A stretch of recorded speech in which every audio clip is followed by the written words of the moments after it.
Yo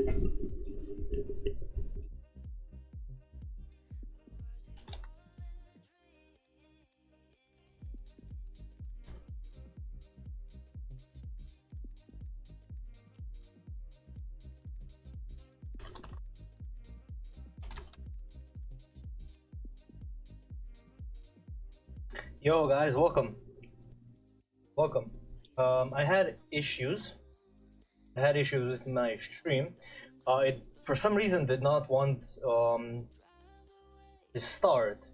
It failed to update settings on YouTube, so I am really sorry about that. But we are here. Welcome to the backtesting stream. Welcome everybody. This is the backtesting session. I am, however, sorry for this minor inconvenience.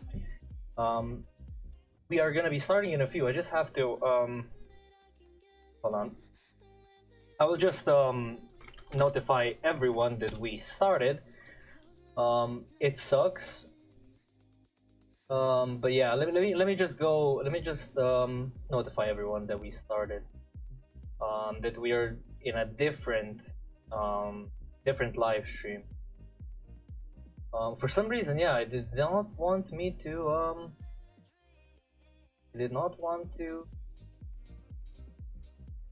update the things.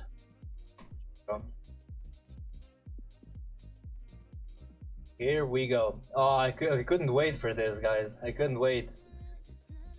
Anyways, I just deleted the upcoming one. Okay, so without further ado, welcome everybody. Today is 14th of June. It's a Sunday, and it's 6 p.m. for me. So I will be downing this monster throughout the span of this backtesting session. But it is kind of hard, because it is kind of hard, you know, to be focused throughout the whole session. So let me just open up the chat so I can read it. Thank you guys for coming, and let's actually go ahead and start. So with backtesting, right? Let's start at the beginning, because I know a lot of you guys maybe don't even know how to start. So let's go ahead. I'll pull up my notes. So with backtesting, right? We know that the only thing that yo Wings and welcome everybody. Let's start. Yeah, as I said, let's start from the top. So we know that the only thing that actually brings you profitability is backtesting and backtesting only. Don't think that only watching video will give you the skill to trade, because no, we trade memory. So what I'm trying to say basically is we trade the psychology of the human mind. We can see where people are losing and when their stops are. Market is printing in patterns. So when it's trying to reverse, when it's trying to consolidate, it's always happening in patterns over and over and over and over again. So without further ado, let's jump in. Let's jump in backtesting. So we are on the NQ chart. This is the NQ chart. As always, we will be trading NQ. The platform that we're going to be using for today is called FX Replay. If you want, there is an affiliate link down below. If you want, you can check it out, grab it with the link. So yeah, the first step, we are gonna go to we're gonna do our top-down analysis. So we already chose the pair. That's what I said in my backtesting video. We're gonna do the top-down analysis. Yo, Rust, welcome. So the top-down analysis, what I do is mark out any important highs and lows. Every zone, I mark out everything. Everything significant that may be tapped throughout the session. So to give you guys basically a top-down of this chart, for example, I'm gonna go to the weekly because we haven't done a top-down at all. So in the weekly, we know that we are in this range. We know we are in this previous swing point, right? Previous range, previous swing point, whatever you want to call it. We tapped the 50% of it. We traded higher. we know we have this weekly candle high and we have this weekly candle low. I'm of course gonna mark these out because these can be potential areas that price might reject from. We are also tapping into this huge S&D at the 50%. If we drop down a time frame, we see, okay, first of all, the first thing that I see, because I see it almost all the time, it's the SNDR. That's what I see. It's the SNDR. And the SNDR over here already delivered. We have that 50 and push above. Now, in today's live stream, we're going to be delving into ZIL. Now, I know you guys may already know about the concept of ZIL, but I just want you to get a grasp of what ZIL actually is. And this backtesting session, we're gonna gravitate towards risk management and actually, taking more R out of your S&DR trades or origin trade. This is used with every entry. It can be used with every entry. So just to give you guys a little heads up, you guys hear me, right? You guys, yeah, okay. So this is an S&DR entry. We see tap the 50, already traded through. Okay, went higher, created the double top. Okay, created a double top, swept that first low, swept that second low. It is now in a significant bearish move. This is a significant bearish move delivered by the double top. We could see a rejection off of this previous swing point, so that's why I'm charting it, so we could get that 1-to-1 possibly. Let's drop lower because I don't see anything more significant. Yeah, so we have that origin. This is the second swing. Yeah, cool. Okay. Right now tapping into the second swing. The origin is already mitigated, like as always. This is the flip, right? Flip, already mitigated. We swept that S&DR. Usually with the closure, it means that we're gonna go to the origin, but since the origin is so high up, we already came to it, right? Okay, cool. Let's look at the current leg that we are in. The current leg that we are in, we have 1, we have 2, 3, 4 swings. We have 4 swings on this leg alone. These are lower time frame swings, but let's say that they're part of the 4-hour for now. We have 4 swings right now. This is the 5th. We created this double bottom. We might be bullish. So we created a double bottom on a 50%. Okay, let's go down. By the way, these TDAs are necessary in backtesting, just so you guys have a general idea of where the price might be heading, or where you should not be trading from necessarily. Yeah. Yeah, if we go on the hourly, these are much more much clearer. So I would let's go on the hourly. So this is the hourly protected high. What this means, we could get a sweep of that hourly high, sweep of that weekly candle high. Okay, cool. Yeah, cool. I think we have our TDA. So we know we might be bullish for today. We have that double bottom, that sweep of the first high. We could get a sweep of that second high. If you want to count the swings, we got 1 swing, 2 swings, 3 swings, and this would be the 4th swing coming down.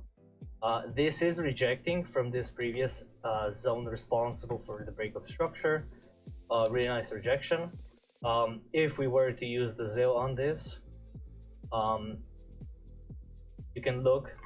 So with this 0.3 level, usually it comes. So you guys know how to use ZIL, right? You basically grab the impulse coming into the zone, put the 0 or the start at the 50% of the zone that you want to enter on, and then put your stops. If the 0.2 level, the stop level, is above the zone, you put it on the top of the zone at the invalidation point.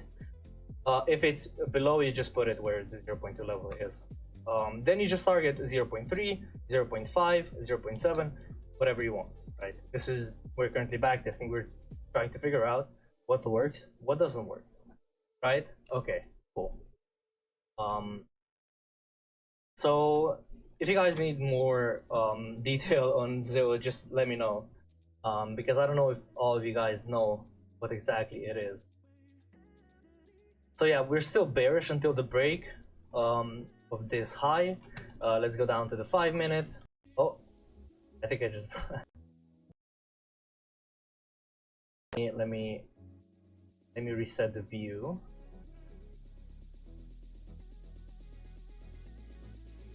I just broke the site a little. Okay, so on the 5-minute, where are we currently? Okay, 12:30. We have to go to the next New York session. Okay, so if you see the next New York session, this is now rejecting from this SNDR. It still has not swept the high. This created a double top. Yo, Lazy Bones, welcome to the stream, buddy. Welcome. Created a double top, swept that first low. I would consider us bearish right now because of that double top. We don't have an area to react from other than this gap. So yeah, let's go ahead and play the price, and we'll see. So this would be the first swing if we were looking at this leg, but this wouldn't be the second because there was no closure. If you look, yeah, there was no closure. So on the higher time frame, really really bad example. But yeah, I could see us rebalance, come up to this area up above and give a rejection up off of this. But the way this has dropped pre-market, again, we're gonna see. So I'm gonna put this on 5 seconds and I'm gonna speed it up a little just so we can see. So it's not going too fast, but it's going fast enough. So currently we see this flip forming, this flip, tap the 50%. Okay, still no setup for us. You could have taken the flip at the 50%, but just know that the first flip usually is the fake flip. And this could be the third swing in this whole leg, right? If we just stop the price for a second, this is the first, this is the second, this is now the third swing. You can take the flip, but I would personally look for at least 3 swings on this leg alone before I go ahead and long. Because you can see this can very well just take the market, well, the low on market open. Yo, Manuel, welcome to the stream, welcome. So we created a double bottom right now. We are in a higher time frame zone. We still could be bullish. We just have to pay attention to that. There isn't an SNDR really present up above here. If you look, there's a small zone which I would never really take. I consider this a fractal. Yeah, just 5 points. I wouldn't really consider this. So it could take that first high because this is the weak high. Took that weak high. Weak closure up above. Now some of y'all would take this zone, for example, as an SNDR, but I see this as mitigated already, so I wouldn't. It's still delivered, but it is mitigated, however. You can take this fractal. So with ZIL, right? If you were to take this fractal, you would probably be stopped out because the share, yeah, this impulse leg coming into the zone, it's really small. What I like with the ZIL entries, right? I wanted to extend further and then come into the zone just because the ZIL is then bigger, right? And you have an actual stop loss that you can work with. But again, you should goofy ass SDR. I know. But I wouldn't personally, yeah, take this. I am gonna take entries, however, the ones that do fit my criteria. So no closure up above.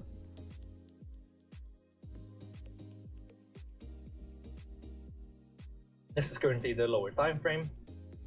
Let me just put this on the 1 second, go faster. Just because I like when price is actually, you know, forming. I like to see in backtesting how the candles are forming. I don't want just, you know, some people would just go through price, just, you know, 50 candles a second. That's just not the objective here. The objective here is to understand what price is doing. So we're currently tapping into this imbalance. And that's what I mean with backtesting. You gotta do this. You gotta see the reps. So there is a lower time frame this current zone that we marked out earlier. This is becoming a lower time frame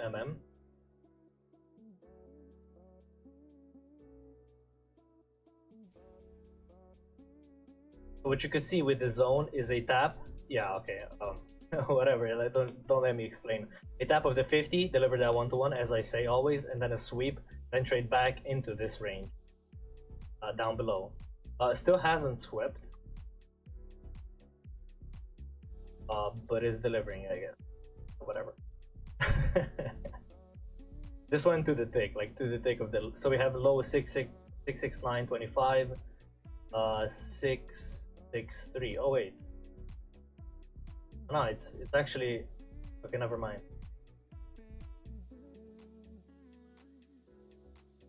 So this swept, even though it doesn't say. Hold on. The low is 19663, and this is 19663. It is the same tick. So we're gonna, if this goes trades further, I could see an SNDR being present here to then take us higher.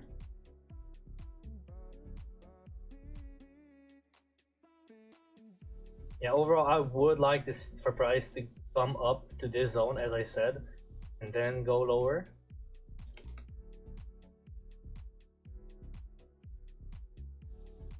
Yeah, nothing significant here that I would consider actually, you know, taking an entry from, just because of the positioning of price, where we are in price and what we are doing. So we took out the high. Yeah, we took out the high. You may get a rejection off of this. This is just a 5-point SNR, a small SNR. But what I want to show you guys. So when we do get up into this zone, right, this SNDR zone, you could take the ZIL, the risk management tool that Dave taught. So place the 0 on the entry, take it all the way to the impulse high. But what I found, let me just wait for price to print a little bit more, just so we get that 5-minute candle. What I found, it's really easier if you go in the 5-minute and take the highest bearish candle, and place your 1 on that highest closing bearish candle. It usually, I'm not saying all the time, usually works really well, especially if you don't know how to measure the impulse, how to fib the impulse. It is a good way, a mechanical way of you doing this. I'm not saying it's gonna work better than, you know, you actually measuring out the thing yourself, but it is something that you can do, right? I myself did not, you know, use this method. I found it in backtesting. I was backtesting this week, like at 6 a.m. and I just found, like, I accidentally pressed 5, went to the 5-minute, and then wait, is this actually a pattern? Like, I thought to myself, is this actually a pattern? And yeah, turns out that it is.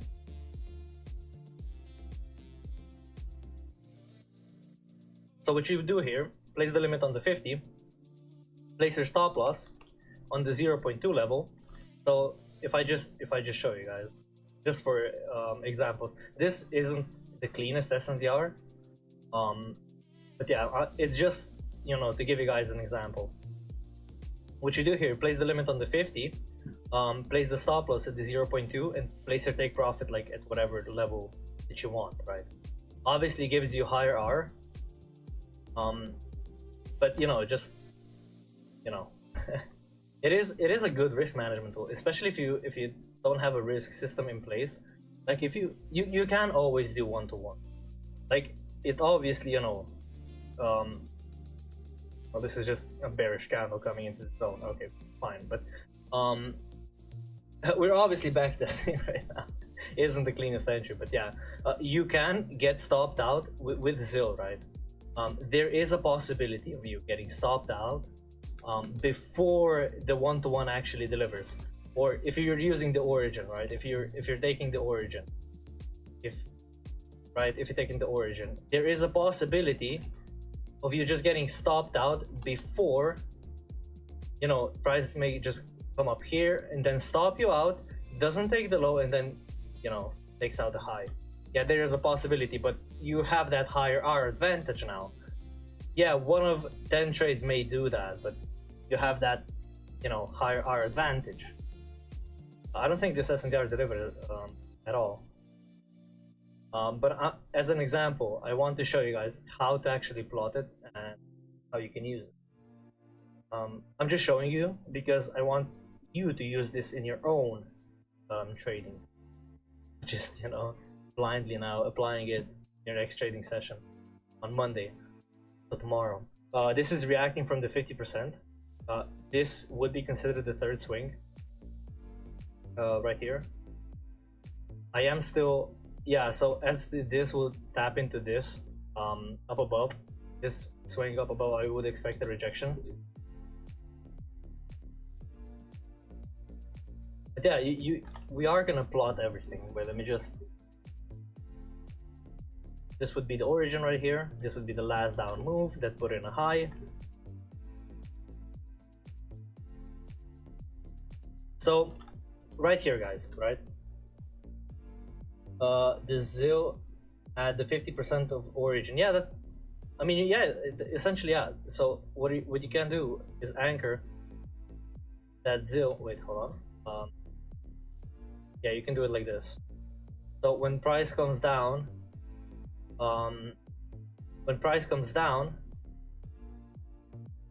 well, yeah, you anchor the entry, not the 50% of the origin. You anchor the entry. So guys, right here we have 1, 2, 3, almost 4 swings. As you saw with the TDA, where we are at, with price. So I have a question for you guys right now. So do we or do we not take any entries here? Do you guys see any entries? I can post this chart in the Discord. You can mark it out as you want. I will wait. Hold on. I will post this chart in the Discord, and you can mark it out. Got my BBC fuel. We all got BBC fuel. I just saw the general. Let me just give you guys the chart, and you can plot it however you like. You can paste it onto TradingView if you don't already know. You can paste it on TradingView. Well, screenshot it and paste it onto TradingView. And we're gonna be and you can mark it out for yourself. So are we taking any entries? And I'm not moving forward until you guys say something. Welcome, Laura. Welcome.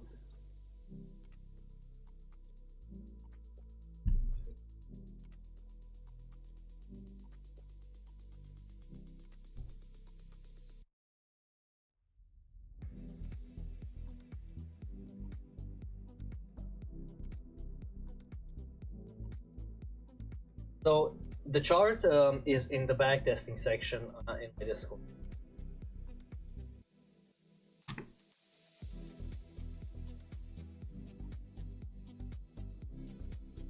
No, no answers from you guys yet. I mean, I'm not gonna go through with price until you say something. I guess we can all wait here. I got time.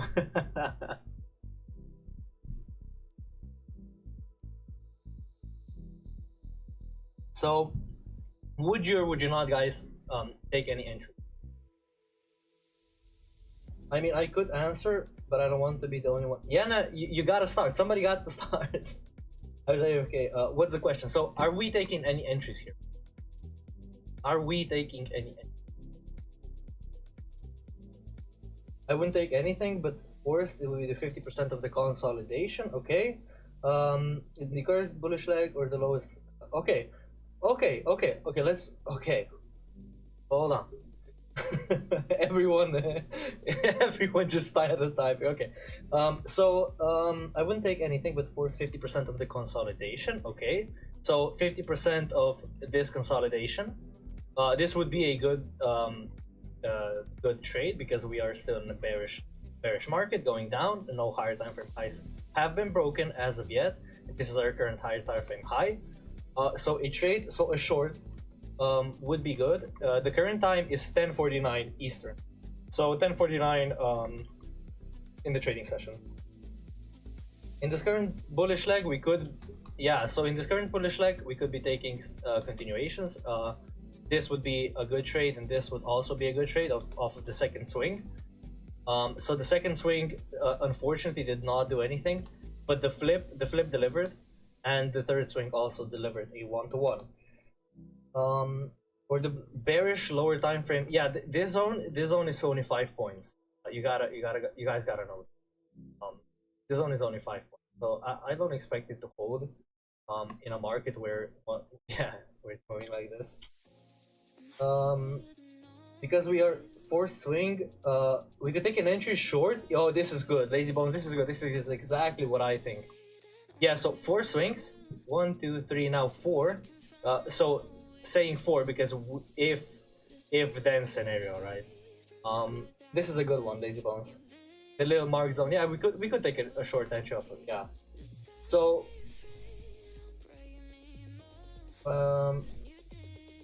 50% of that swing because that 3 swings. Yeah, so a good trade would be a short here. Yeah. No, I mean, you're asking, would we take the trade from the hot air?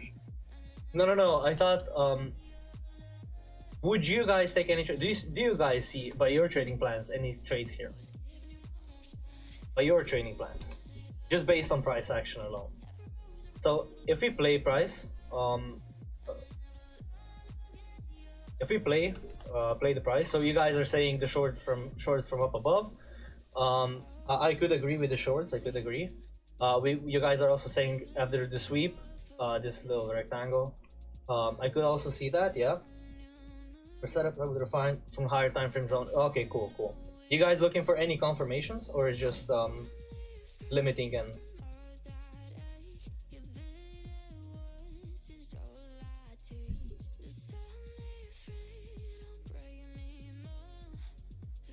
So one of you guys said, okay, I will stop the price action right now.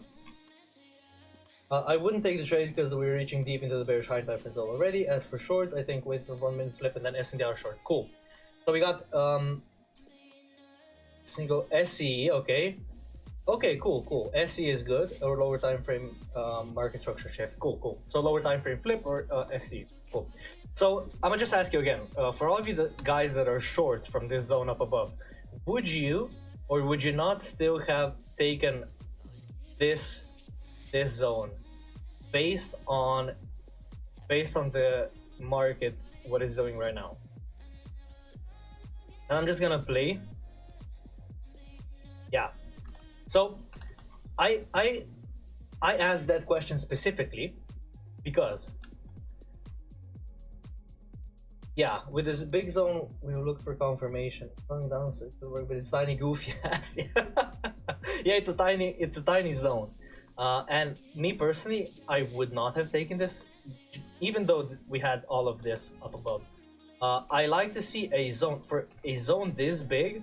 It's just my discretion. I like to see a zone this big. Like, this is exactly what I want to see. This is my imagination going wild right now. This is the size of the zone that I want to see usually. This is too little to facilitate a low of this caliber, right? That's what's happening in my mind right now. But even with this, I wanted to ask you guys, because when we see straight bullish candle coming into the zone, that's a confirmation of, hey, yo, the market's going wild right now. Maybe slow it down a little. Maybe just tune it down a notch, you know? So yeah, we swept this. So we are currently looking for a lower time frame flip on this 50%. Okay.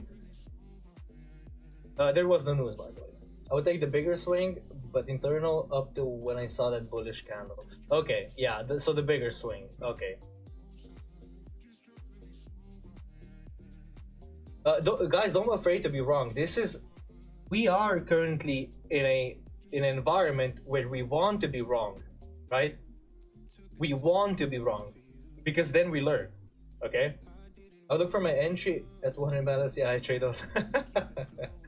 Yeah, I mean that's cool. You know, whatever you trade. But Aurora, I can't. I don't know how to plot your entries. I'm gonna be honest. Okay. I don't know how to plot your entries. Okay. So let's leave price to It's your first backtest session after return. Yeah, this is my first backtesting session. Ooh, actually, it isn't. It isn't. There was backtesting sessions in the Discord where only Roro attended. There was one person. But yeah, so we have this previous swing, this S&D that gave us the high. Obviously, the swing count is met. I wouldn't take anything from the 50%. Yeah, no worries, no worries. Whatever you need, guys. If if you need the daily, there's no worries. So with the daily, we said we had the double top, the sweep of the first, the second low. We are currently in a daily swing, tapping the 50%, right? And this move up above, this was us rejecting from that daily/weekly swing. And this is March of 25. So yeah, I had previous backtesting sessions, but there was like one person attending, and there was also this guy Sandeep, I think, who attended. Like there was like 2 people at most, and my friend Marshall. So yeah, we are looking for a lower time frame flip. Are you guys looking for a candlestick flip or a intermediate structure shift? So we are tapping that. So if we go on to the 5-minute, we have that straight bullish candle up above, tapping that 50%. Like, yeah, you could. I'm not saying that you can't take that entry from the 50% to go lower. There is an SNDR on the above. I can counter. I think, yeah, this is the SNDR. Wait. I mean, yeah, you could take this, but this isn't actually a validated low. This isn't part of structure, this low. So this zone, while you may think it's an SNDR, it looks like an SNDR. It's the right size for an SNDR. What it isn't is part of structure. So I would just skip, you know, the narrative part where this is an SNDR that they took out a low, a significant low. So yeah, with that said, this is the third swing. You would be shorting the third swing here. So if you go play the PA, right? I would take a confirmation entry long at the fourth swing because we are the 50% of the daily and haven't touched the 50 bottom of swing. Now we have and wait, Manuel, I think you're not lying.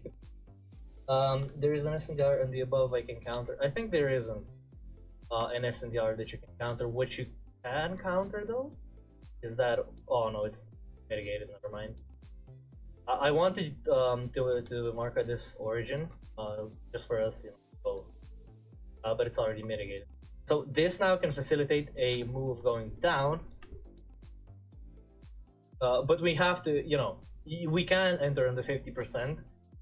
That's the risky part, but the, you know, more conservative part of me wants a flip here, right? At least a candlestick flip, maybe some confirmation. That low is not part of, because although on this time frame we have body closure, but on a higher time frame there is no body closure. And with this this big of swings, right? This is a huge swing, right? Obviously not from M1 or M5. We don't have that closure, right? We don't have that closure, but down below we have wicking, we have a double bottom even. So yeah, yeah.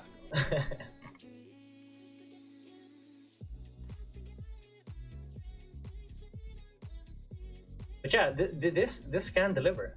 I'm not saying that it can't. We are, however, tapping that 50% here. This is a move going from that 50% higher time frame move, so you would be essentially countering a higher time frame move. But with counters, yeah, we're on the same page. Yeah, with counters, which you need to know is you can counter because you have 1, 2, 3, 4 swings. We have 4 swings already. So let me see. We have 4 swings already, and with 4 swings on this leg being created, you could see the rounding, right? And with the rounding, what you see is us tapping an area, trading out of the area, and then tapping an area just slightly above it, and then going lower, and then just slight above an area, and then we short. Right? That's that rounding. With NQ, it's you know, shorting is much harder than longing, because with shorts, what tends to happen is you go tap that area, okay, it goes below, and then takes out the high. You think, okay, now it's shorting, now it's creating that low, okay, boom, takes out the high again, and then it shorts. With longs, it's just okay, tap the area, we go. But now with shorts, it usually does that that mess. Yeah, that's but you gotta know, this is the whole swing. That's why I drew these peanuts. That's the peanuts right here. It's this whole swing. As you're marking the swing, you should mark it like this. You can mark it like this, but this would kind of be origin, the flip, if you may, the flip in the flip. So we have, hold on, look, you have this flip inside, and then we trade down below, we took out the low, then we traded back into that flip, and then we traded out, right? So this whole swing, this whole leg is a swing, right? Just you know, but yeah, this is gonna give you a 1-to-1 if I'm not mistaken. I'm gonna play the price.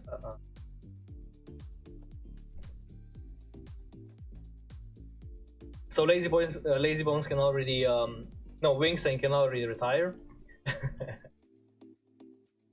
Yeah, when plotting, you should plot the entire swing, right, to here, and this I think is gonna deliver too.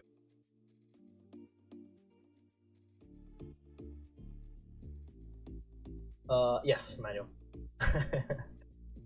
So what we are looking for right now is a structure flip.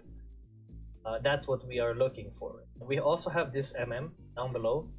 I will plot it. Hold on. This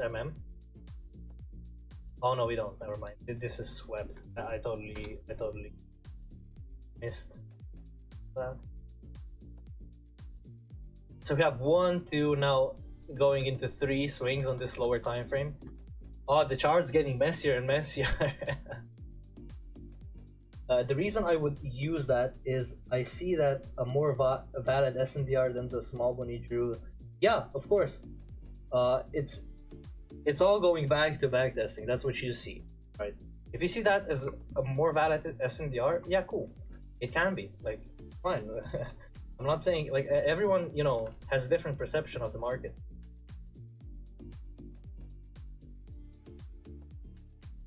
Yeah, origins can be SNDRs, by the way, guys. Origin can be SNDRs, but it's in a different context. But I need to draw this because it is interesting. Where's the path? Okay, so origins can be SNDRs. Now, what do I mean by that? I mean where you go and on the lower time frame. For example, tap, let's say this red line is our zone. This tap is the zone, right? Like this. And price shoots up. But your entry is the SNDR entry, right? Your entry is the SNDR entry. The zone, there is no SNDRs here. There is no SNDR. The zone that is your SNDR is the origin. And you're basically trading the flip. That's your SNDR. That's the zone responsible for trade. I know it seems rather odd, but that's the premium material that I'm giving. That red line is your level, your zone. And if you're trading SNDR flips, right, as your confirmation, and there is no SNDR here present, you just enter on the 50. Place your stops below the zone, and bam. Usually done on the 5 second. I'm turning into David. No, no, I wish. The reason I would use that is okay. I already, but you are right. I missed the lower structural flipping twice. Yeah, this entire thing is the previous previous swing. But let me see on the 5 second. Yeah, when we traded up above, we just shot through. Okay. But yeah, on the 5 second, obviously we got. Oh no, we didn't get a flip yet. Okay, never mind. We play the price. Let's see what it will give us. I see this still continuing higher, but let's see what it will.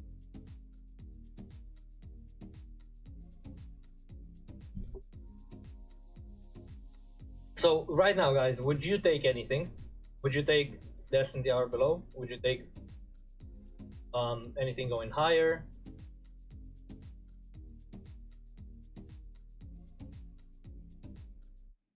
Just Wingson, you gotta be consistent, right? You gotta be. My profits. Yo. But yeah, that is a higher time frame that we have. And an outstanding origin up above. Let me mark this.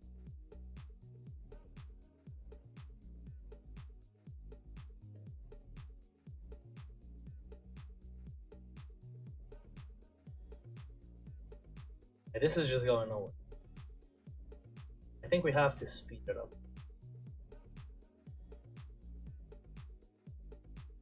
Maybe just range, yeah. Or wait for your entry, right? So this did end up, you see now, it delivered the 50% of our unmitigated range, like the whole range. It delivered the second swing, or SNDRs in quotations. But you see how the swing count, when the swing count is met, the zones that you want to short from to do trades against the trend, they are more likely to tap and deliver. They are more likely. That's why I say just look at your swing, count your swing. So you have 1, 2, 3, 4. Okay, 4 swings, great. The possibility of you taking a short and profiting are just better. If you have to use ZIL on this trade, what low would you then use? Okay, let's go on the 5 minute. We said the 5 minute, that we're gonna use the 5 minute, right? So if you look at the 5 minute, 5 minute swing, hold on. I will just delete everything just so it's, so if I were to use the ZIL on this trade, I would take the previous impulse. So the impulse, like inner impulse. This would be the inner impulse, the lowest bullish candle in this swing. This swing.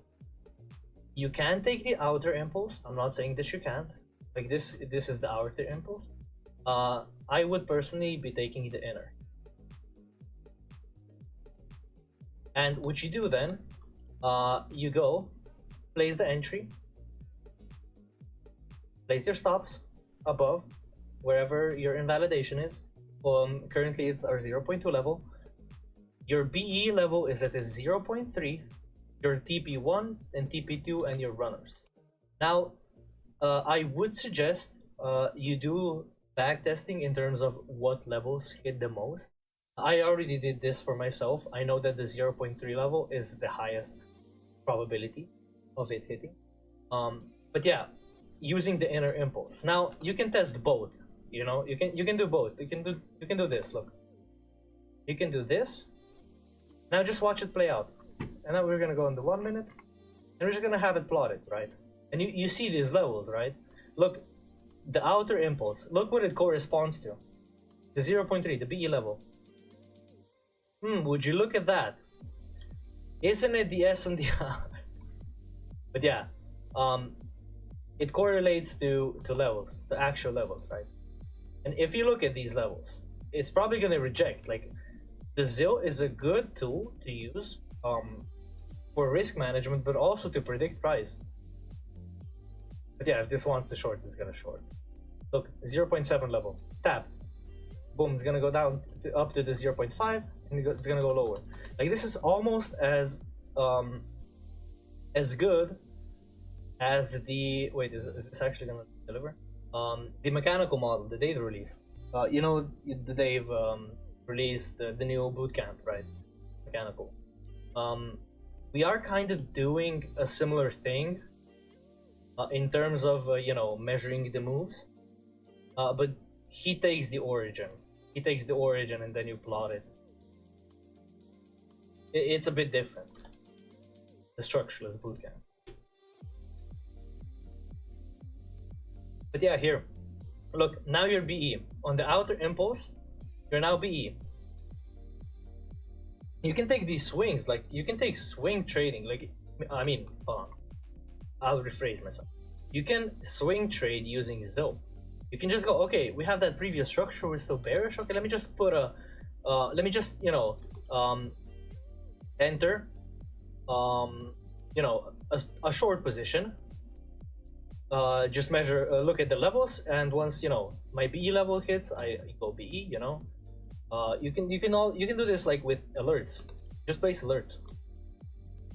There is a thing, I think, on TradingView. Yeah, on TradingView you can place alerts. And you just see, okay, you go in on a 4-hour entry.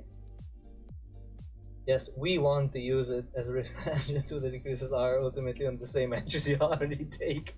But it does increase the R. Look, guys, just with the invalidation point, just with the stop loss, it's lower. Look, this is our invalidation point if we enter in the 50 using that 1-to-1, and this is our target. Just the invalidation point is 1 times lower if we use the inner impulse. With the outer impulse, it's, you know, 90%. But still, it is lower, and you can target. Let me check the R. Hold on. So the R on the 0.2 to 0.3 is 1.5, exactly 1.5. But you can also target below. So we have a 2-hour trade, just, you know, by incorporating a really simple fib. It's a fib, but it's a risk management tool, right, that we can use. So obviously, I don't need to explain why this isn't a trade that you want to take. We are rejecting from a higher time frame swing, and this is not an entry. We are going against higher time frame momentum here. I would not have taken this continuation. While it can react from the 70, I will not be taking this continuation entry. So let me ask you guys, are you guys taking any entries? Are you taking any longs here? Are you taking any longs? Are you gonna wait for your slip maybe? Then go low, short? I will pause this chart again. Hold on. Let me do this. I will pause this chart again, and you mark it out, okay? There you go. In the backtesting section. Let me do a cleaner one.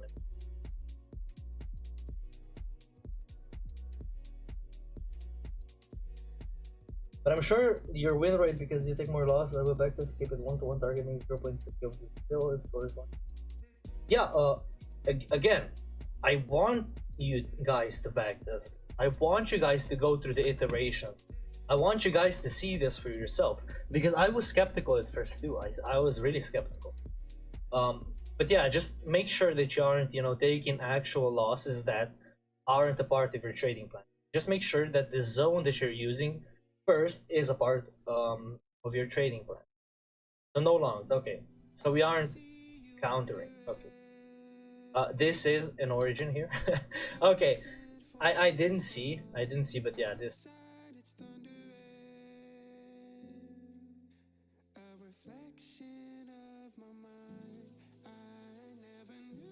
And this is also an origin on lower. Sailing for a swing flip short. Okay, waiting. Okay, sailing. Yeah, so this can react now here. off of this, we can see. So we already saw that. Yeah, let me just. I would think the long zone is price.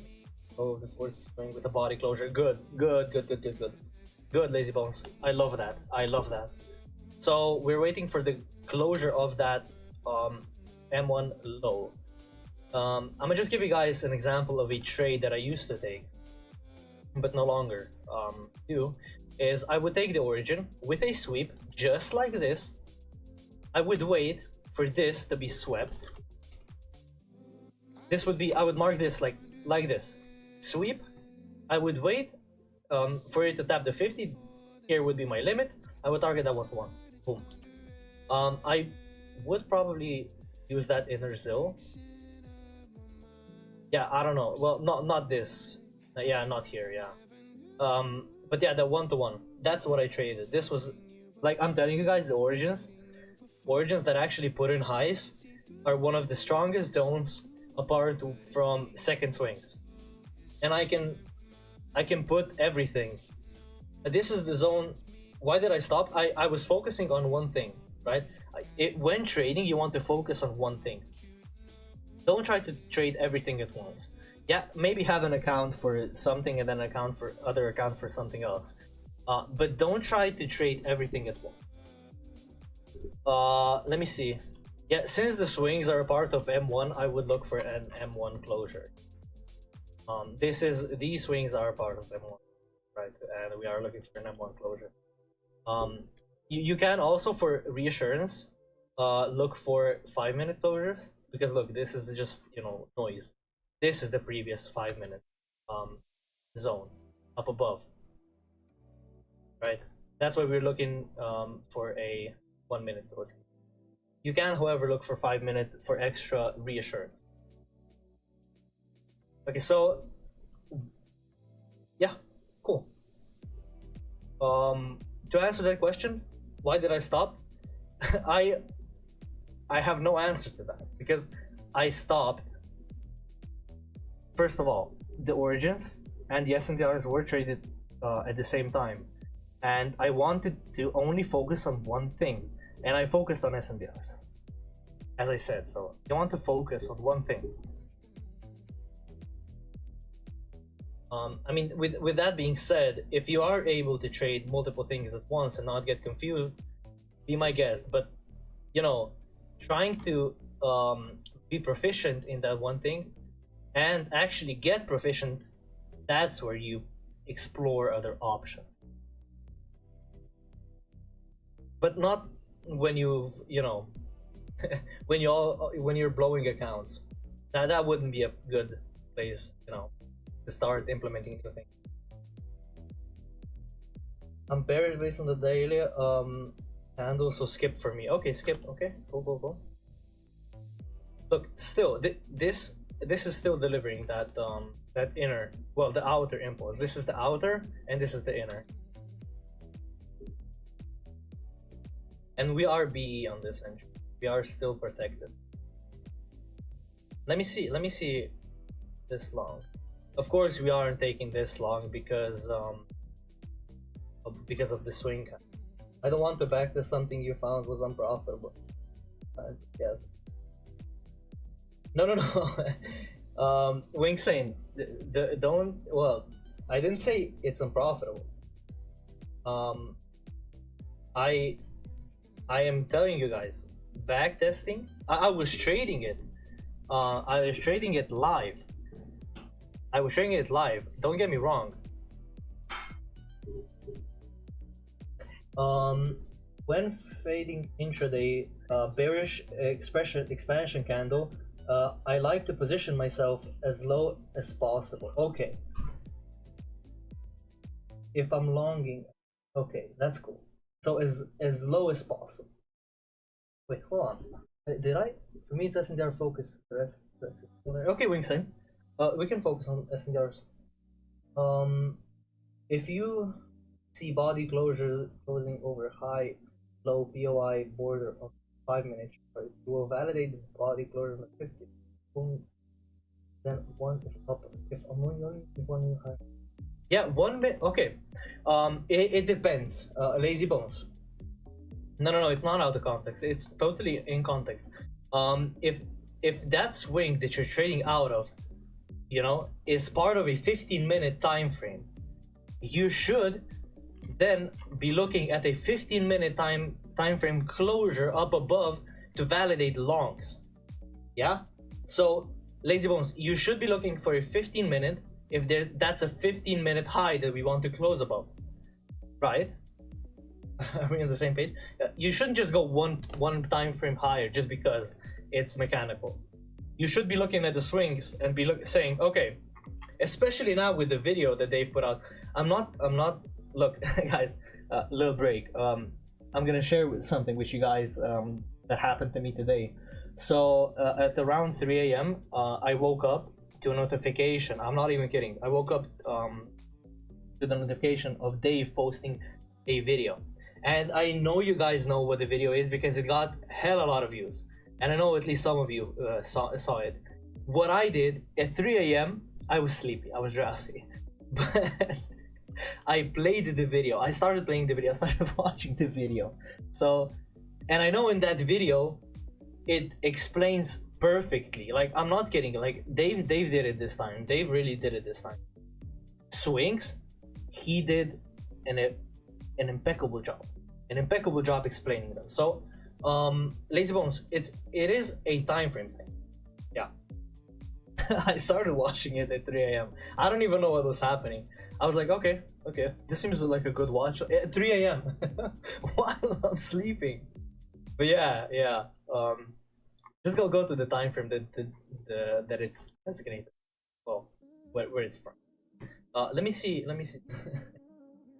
how to properly count swing. I already watched that video, but just to give you guys hold on. Look at this. So we had that origin. We wouldn't belong in this, of course. But just so you see, this was the previous swing. This was the origin. And if you were to put a ZIL, right? If you were to measure a ZIL from the high to the low, and well, to the entry, you would be profiting at the 0.3 level. This is this is the concept that I want to share with you guys, because I myself am backtesting it to implement it in my own trading, because it is so good. I forgot how good it is. I don't even know why I left it. Like, I just stopped using it and I don't know why. Like, I'm not shitting right now. But yeah, I learned something I did wrong with invalidation trading above when counting. So with you, yeah, he is getting really good. Yeah, but that video is from 2024, manual. I already watched that video in 24. And that was the video that made sense. Well, the swings made sense to me. That was it just solidified my understanding of swings. So guys, a new closure, a new SNDR. If we are to, this is the flip. So with that closure, what would you guys do here? Are you taking the SNDR or taking the flip? What are you guys doing?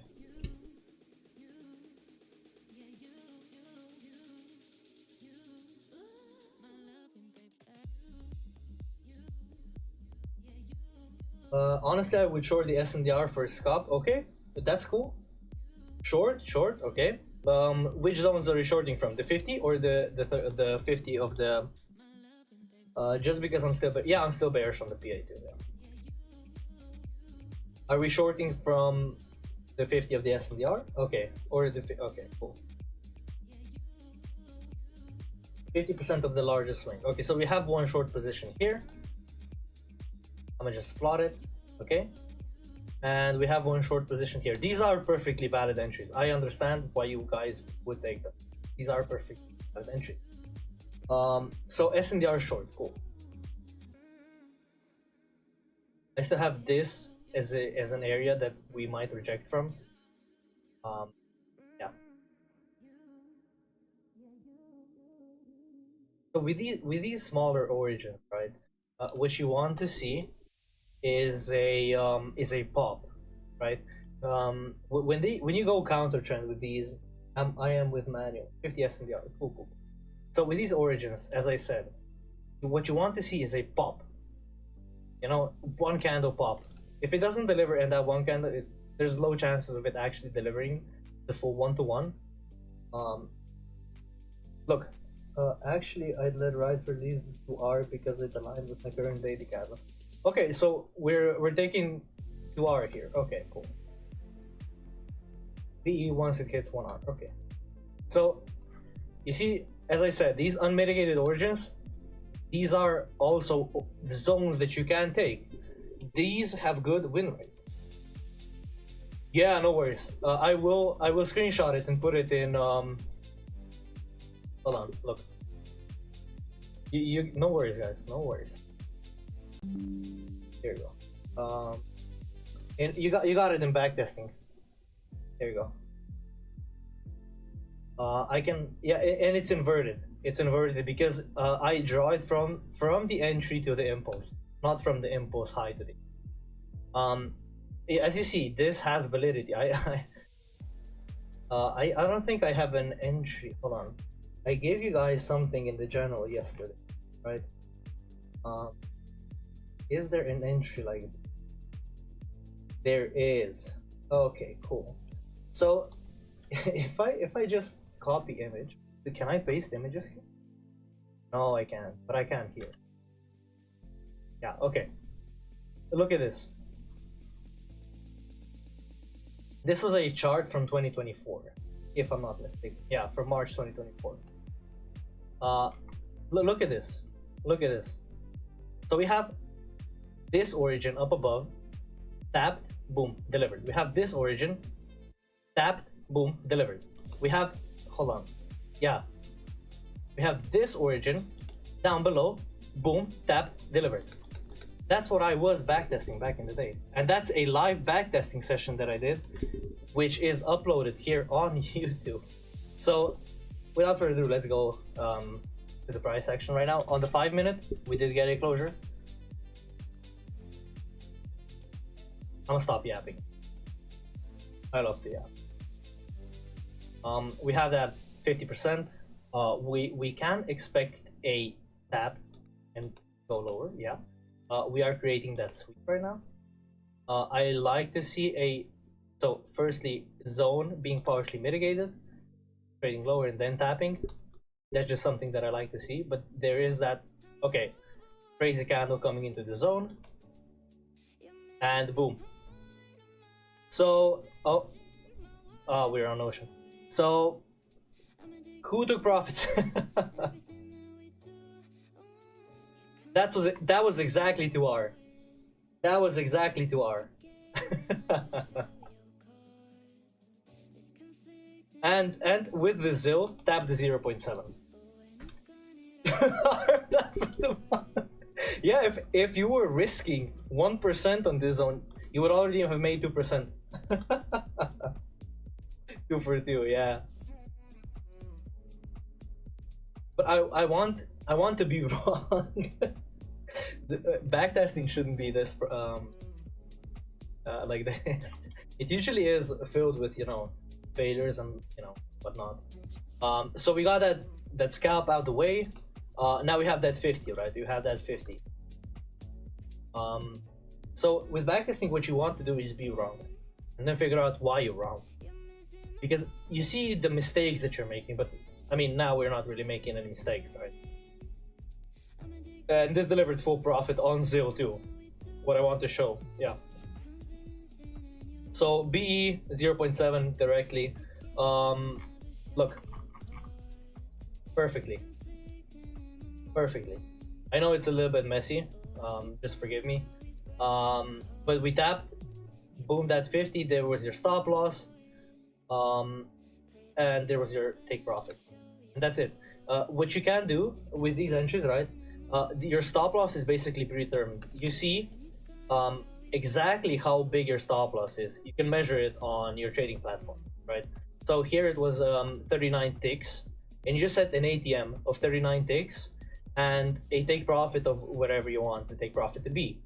For the 0.5 level, if you were to trade the ZIL, for the 0.5 level, it would be 2.3R, somewhere along those lines. And for the 0.7, it would be 3R. So I'm just saying, with the ZIL, you can get better entries. Instead of 1R or 2R, risking, 82 ticks, you would be risking 40, so half. You would essentially get the trade on discount. And you would be profiting more. Actually going for that 0.7. I found price comes to the 80% but does not come hit the 50 and hits 1-to-1. I do not take the trade if it come back.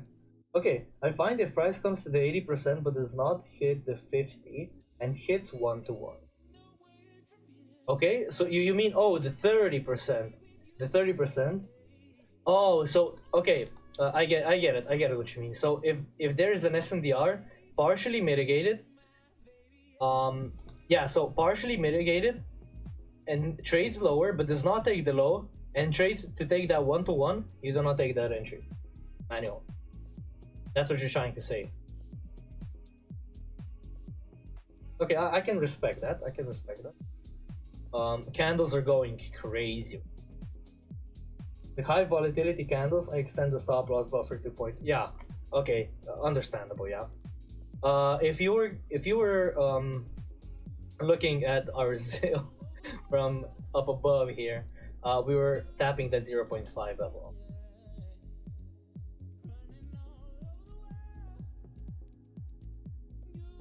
So we have that SNDR all the way. This is delivered. So we have +1R. Okay, we are in that entry right now, but of course, I'm gonna ask you this. I know that we already tagged this, but are you guys still in an entry knowing that we are trading against the double bottom?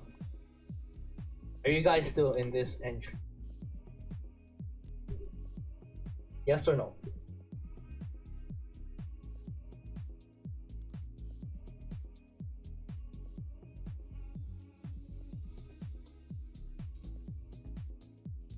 Okay, yes, okay. Cool.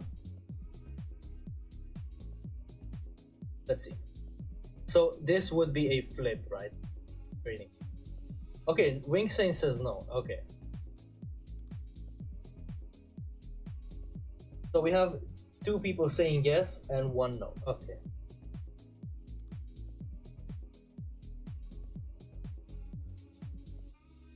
We have this imbalance here.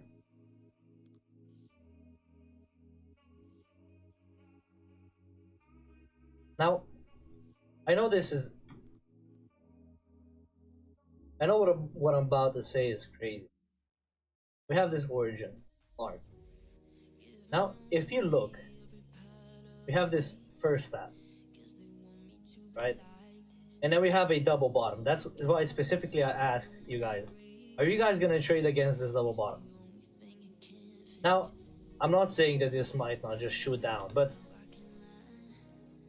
on higher time frame we are still bearish, yeah, but are we gonna trade against a double bottom? That's the question.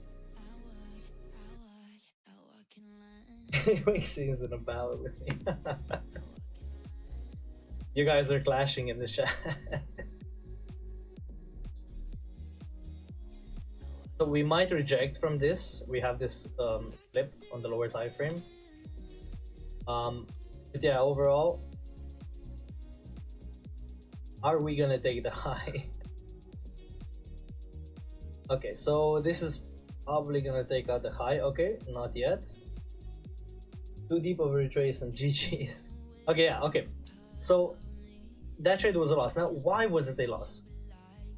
With that SNDR trade, we didn't have a double bottom just yet. Right? We didn't have a double bottom present.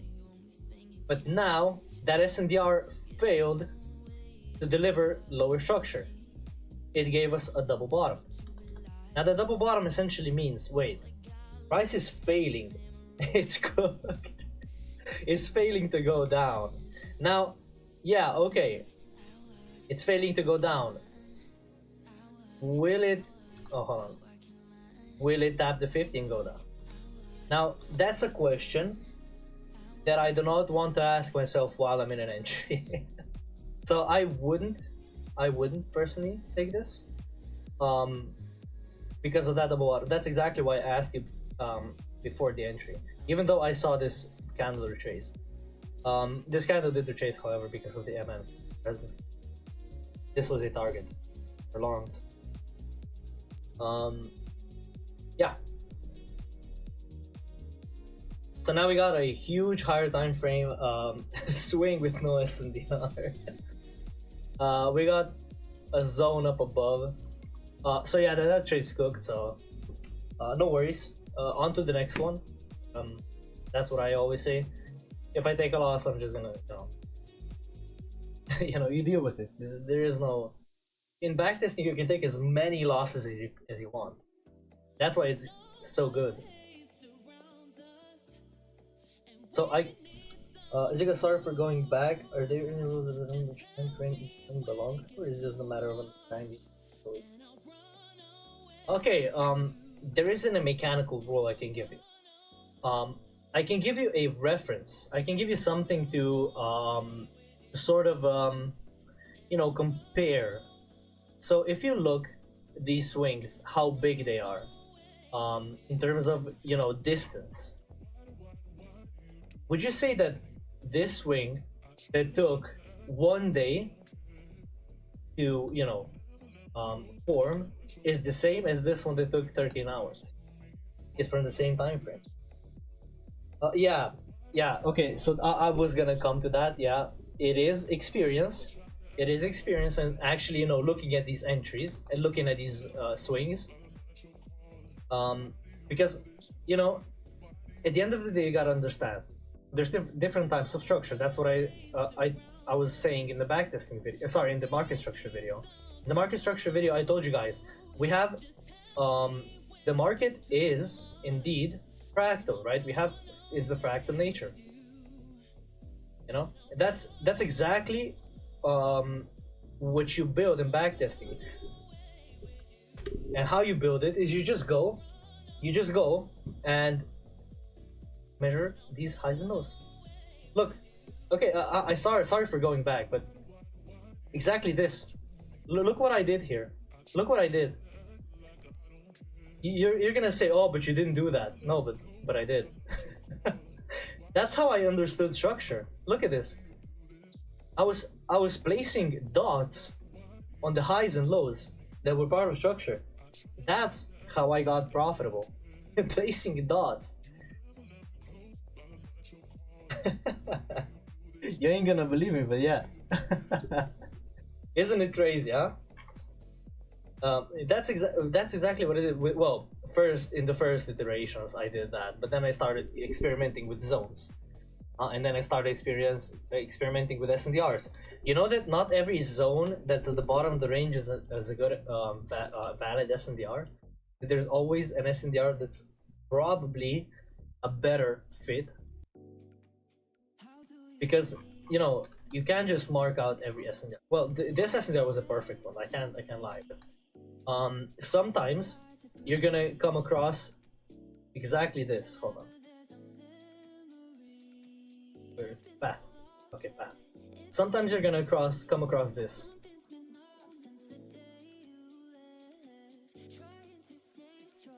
Oh my. Okay, so market's gonna do this. Okay, market's gonna do this, and you're gonna have a limit at a 50%. And what it will do is exactly this, and deliver a 1-to-1 on the zone below it. Now, this zone might just be a small fractal, like almost a fractal, but this was actually a body, like the zone that was a part of the intermediate swing, and now this wasn't on the lower time frame. That's a case study, like a rabbit hole that you can go down, and actually experiment. From the lowest to valid, a high low, I see that if I mark the protected up a time frame. Yeah, I counted exactly by drawing the boxes and dots. It trained my eye. Look, what Manuel just said. It trains your eyes, training wheels, until you're basically, yeah, until you're proficient. When I started, I looked for the lowest high low.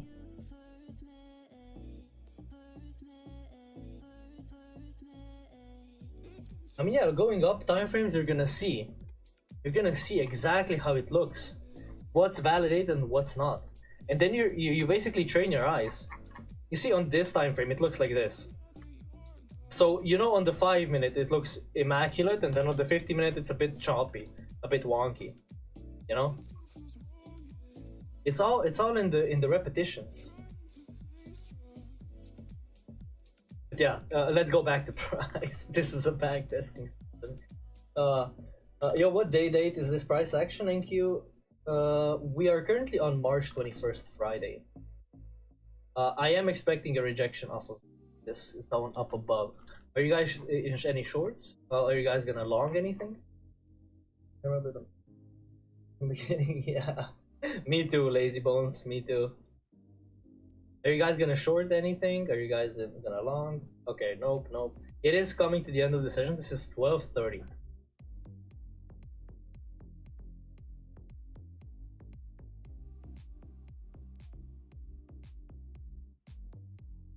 Okay, so we have no trades. Okay. I would look for a retracement down below. That's what I would look. From this high up, because this is essentially, you know, supply and demand. In this high, we know that there are orders sitting because it's not mitigated fully through yet. It's not a 100% strategy, but yeah, I do see us rejecting from this high.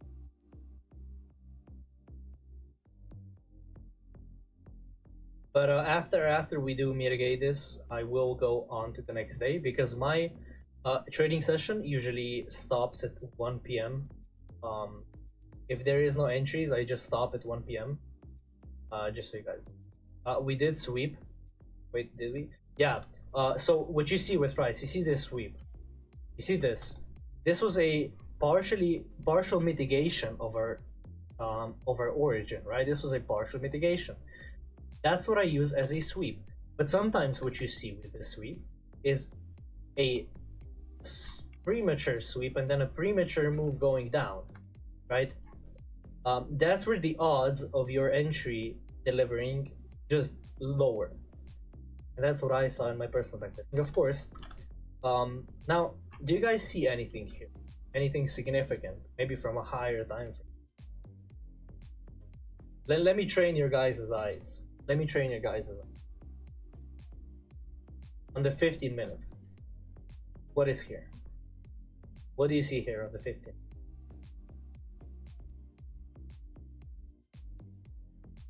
With that huge move up.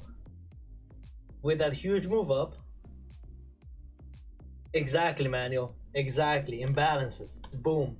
That's exactly what I want you guys to see. Imbalances. Look at this. Imbalance. Cool. Nice. So, with that huge move up, with no retracement mitigating our imbalances, that's where you see, that's where you see imbalances, with no retracement going down. On the 1 minute, it looks like a huge move up, sometimes with small retracement, but that's where you can see, right? On the 1 minute, your retracement going lower, then go higher. You don't have to go up time frames to know that there is an imbalance here, you know? But yeah, we did that small retracement. Now we can expect a move coming from down here. Now, down here is also where our previous swing lies, which I wouldn't really consider part of structure. Let me see on the 5th. Yeah, so on the 5-minute and on the 15-minute, we closed up above our protected high. SNDR fractal, but not enough volume. Yeah, I know. That's why I didn't measure it, or yeah, that's why I didn't measure or put a box on it. Because there isn't enough volume here. Not big enough, I would say. I could still see us rejecting from up above, but that's probably gonna be it this Friday.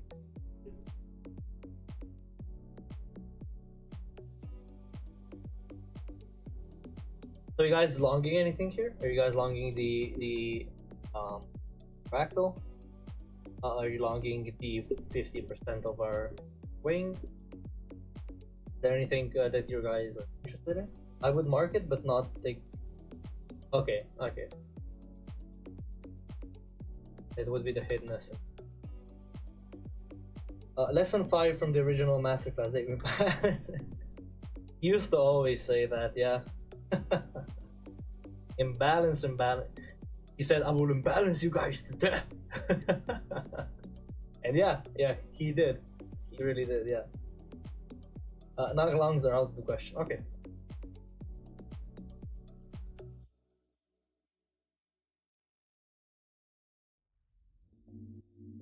So we are creating a double top here.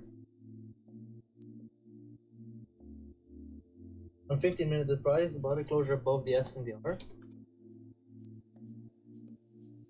Which let me do this. Where do you see? Oh, this S and the R. Yeah. But as I said, I wouldn't really count this as an S and the R per se. You know, that's just my opinion. But yeah, it did close above.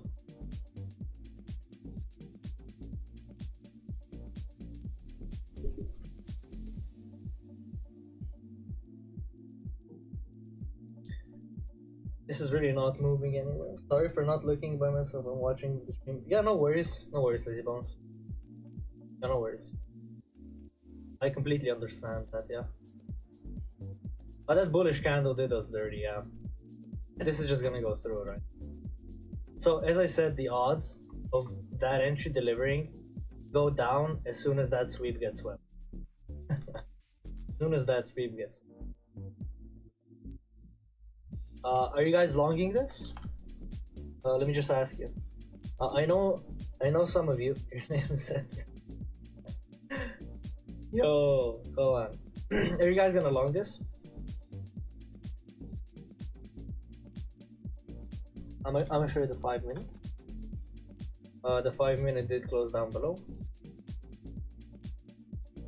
Okay, no longs are out of the question. No takers. Okay.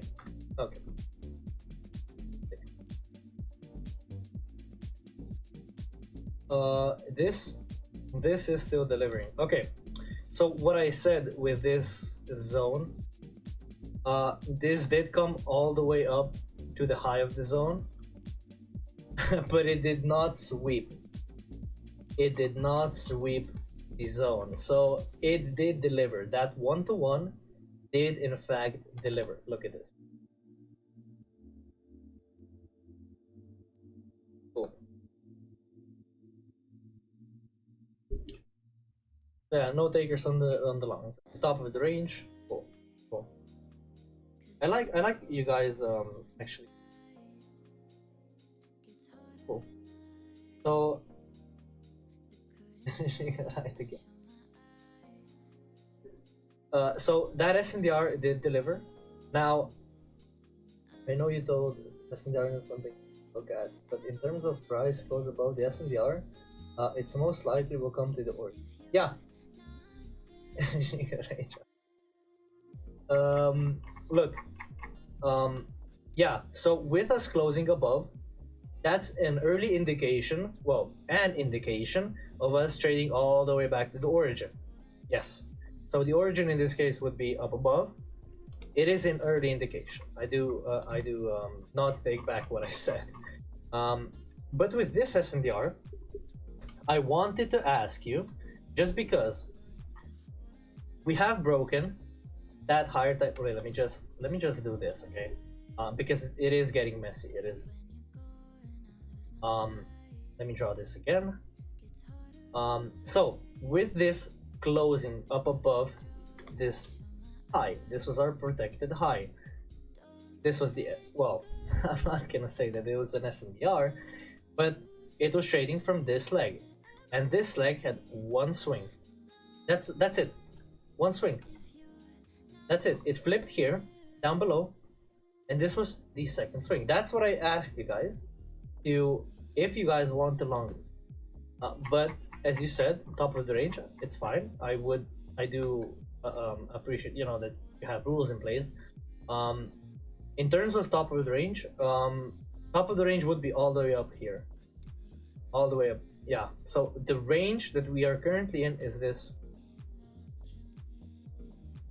Yeah, it is not a flip on a higher time frame though. Yeah, it did flip the 5-minute protected high, and you gotta understand where this is trading from, right? This is trading from, look, on the higher time frame, this is trading from a previous swing point.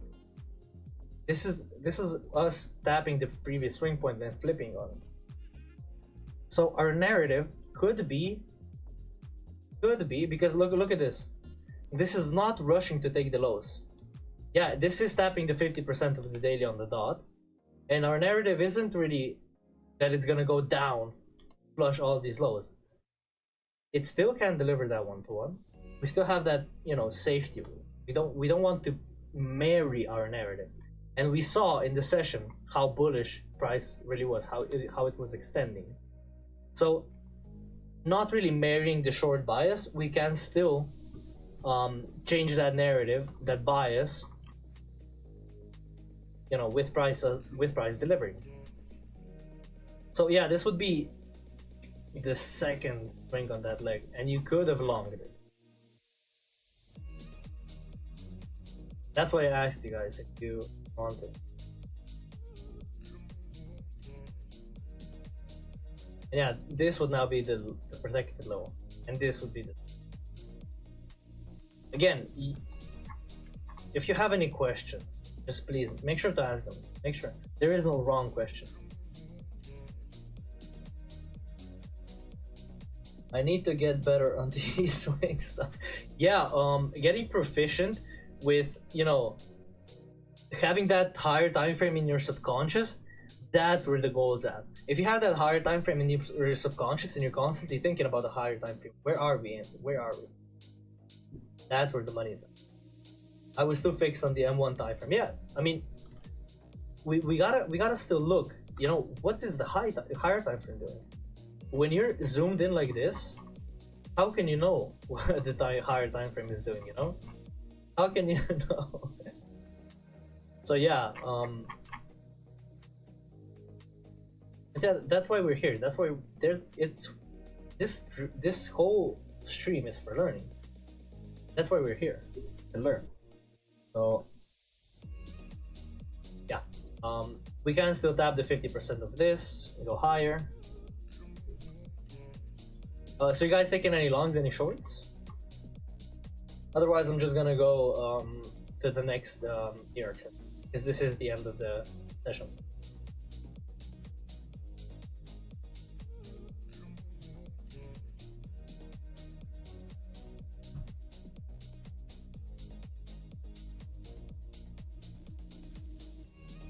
So nothing. Okay, cool. We're gonna go to the next New York session, which is okay. So you see how this was Asia, by the way. This was whole of Asia, 400 points.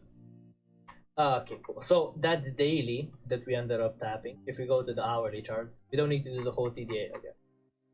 Now we see, okay, we were really trading against that higher time frame volume. We have that high, we took out the weekly high, the weekly candle high. This is our hourly protected high. What you would need here is a closure above that hourly protected high, right, to go higher. This would be now the SNDR.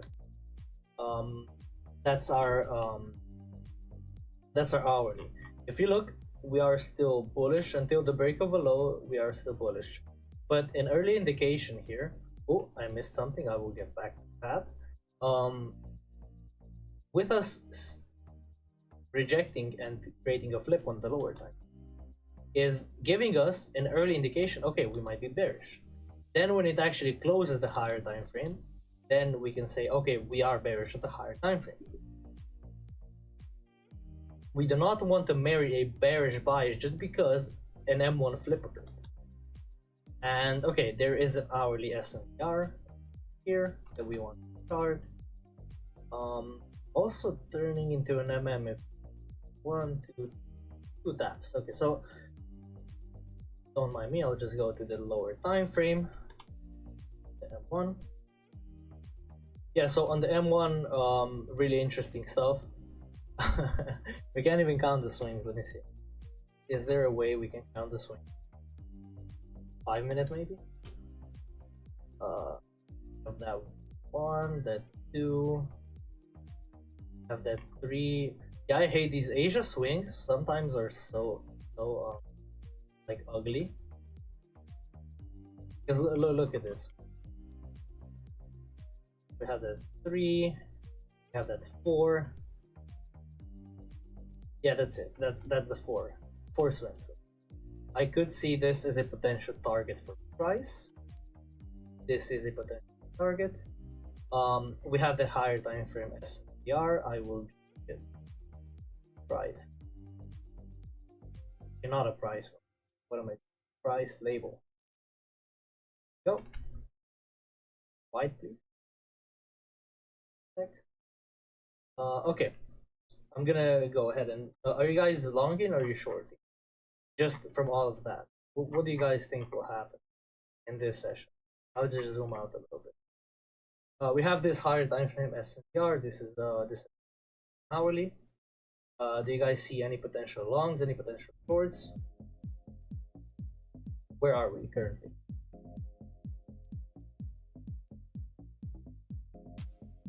A retracement, okay. I like the sound of that. A retracement is inbound, okay. Any other ideas of what price? I can give you guys the chart, but it's it's really ugly. We are in a higher time frame zone. We are, yeah.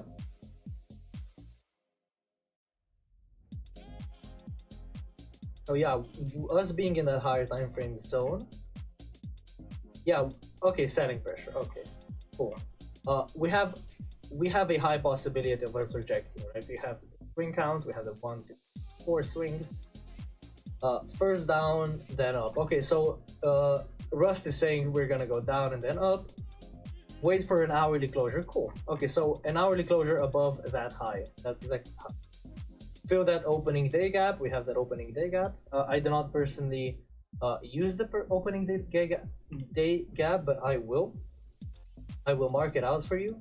Let me just, but I'll mark it as opening day ODG.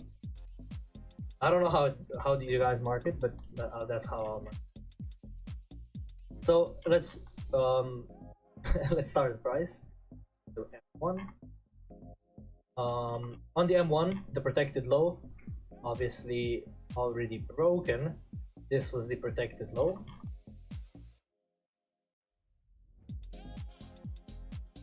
Okay, draw. Okay. This is a sweep. We are currently bearish on the M1. I could see us sweeping this low. When we come back down, I could see us sweeping this low. This would be the flip.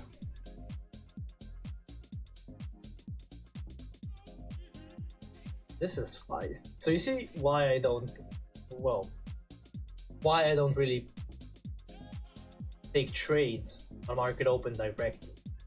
Because yeah, the zone might work, but you know, the sheer volume that's coming from the zone, that's not something that I really want, you know?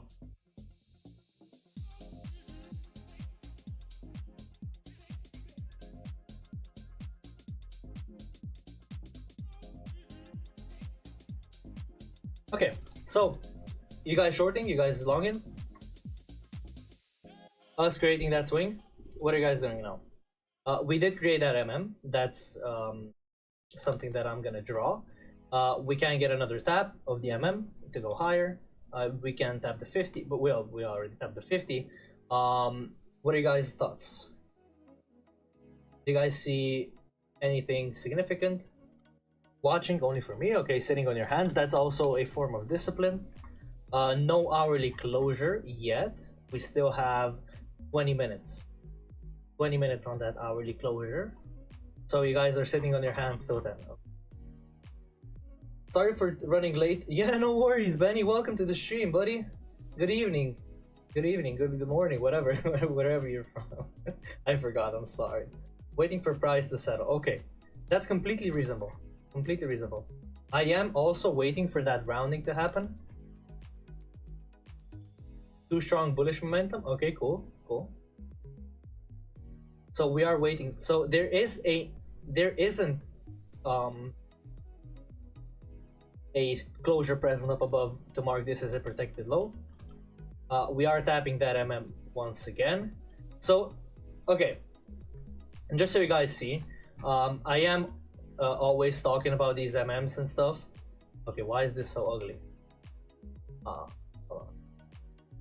on. Let me fix this. Okay, with these MMs, I'm always saying we can tab them and it delivers a one-to-one, right? But when I say that, I actually mean it. I have back tested this. This is something that that is not just a level that I'm calling out. It's an actual entry. It's an entry. So with us tapping the top of an MM, if you know what an MM is and know how to draw it, you can take a tap of the top of the MM to go higher. Take a one-to-one, to take a 1-2, but the one-to-one is really good. It's a really good play. Mother's milk. Yeah, essentially, yeah. So we are creating that rounding now. I would like to see a short presented, but hold on. Let me just mark out 10 a.m. So we know that hourly closure where it is. This is 10 a.m. I would love for us to go a little bit higher. Now we're in a predicament here, right? Some of you guys may mark this as the protected low, but I know that we wicked up above a protected, well, a high with this swing, which is not part of structure, right? I would mark this as the protected low. This wicked up above and is no longer a part of structure. That's why I personally take the low down below. Now 10 a.m. is closing in. Okay, manual, nope. Well, that's just something that I but yeah, on the 15 second, for example, well, 15 second, it's a bit different, right? There's a closure up above, it's a lower time frame. Oh, this is actually perfect. Large SNDR there below. Okay, we already have SNDRs. That would be inducement. If it made a lower low, then yeah, but not. Okay, cool. So this is a perfect example of why I wouldn't mark it. This is a lower time frame. A part of this lower time frame leg. And I would not be taking. I am, however, expecting a short soon. That's what I am expecting.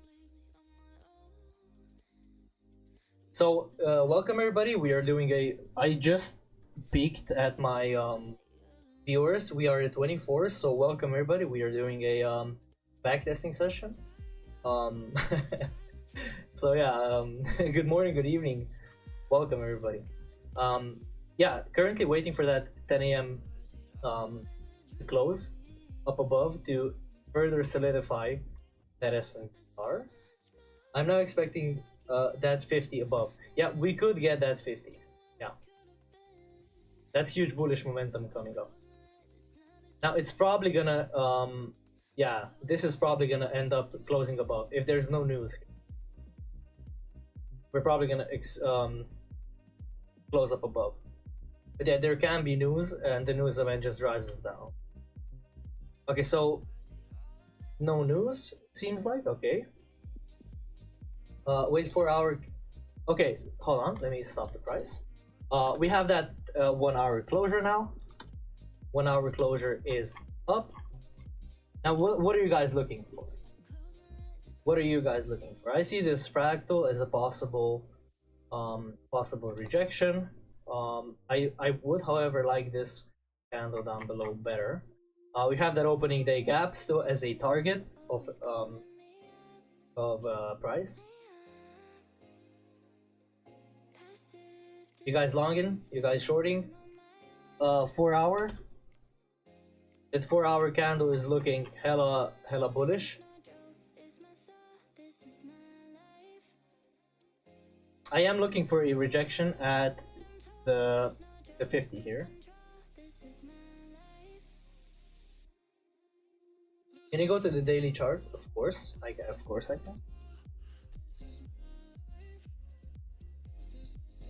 Too strong for me. Okay, this is the daily chart. We are rejecting from that higher time frame. Yep. So based on DTFX concepts, I want you guys to tell me, what are the targets? What are the targets here? What would you guys target?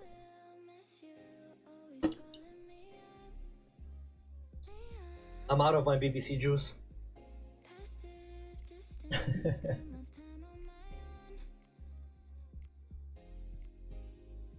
Target high of the day. Okay, that's cool. No setups for me. I'm watching the 6 expecting the 50. Okay. I would wait for retracement intraday. Candle high above the zone. Okay. So, first of all, yes. Yes. One of the targets is the 1-to-1.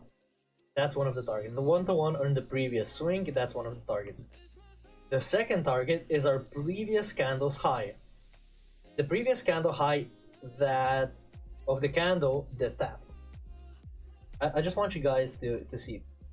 So the previous candle, what I mean is, if we tapped with a candle, oh my god, wrong zone.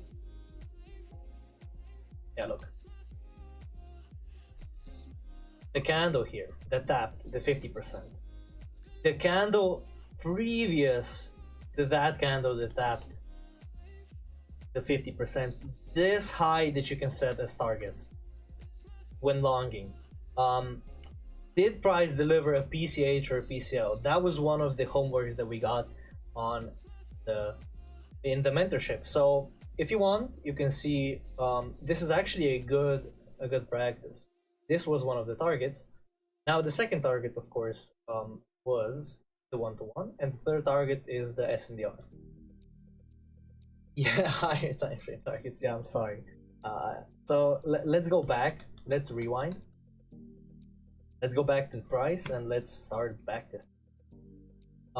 So we know we aren't taking any longs. Okay. I would not be taking any longs. I am completely honest here. There is no longs from that are even worth taking. So yeah, all of this is literally mitigated. This fractal isn't. A small zone. Yeah, this MM. I would see this MM. I've always used that candle, and now you've made me convinced. Yeah, that's a PCL, PCH. So I would like to see a flip here. Maybe tap the 50% first and then go lower. But it's completely fine if we do not get an SNDR entry today. It's, well, Monday. It's completely fine if we do not get an entry. Like, I would not expect us to get an entry every single day. What I marked here, this zone, this is an hourly zone.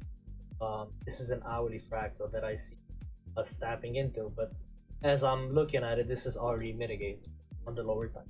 Just gonna do. So you could see us just go scenario 1, plow through the to the MM, go lower, or tap the 50 and then go lower and then go back into that range when we, you know, go down.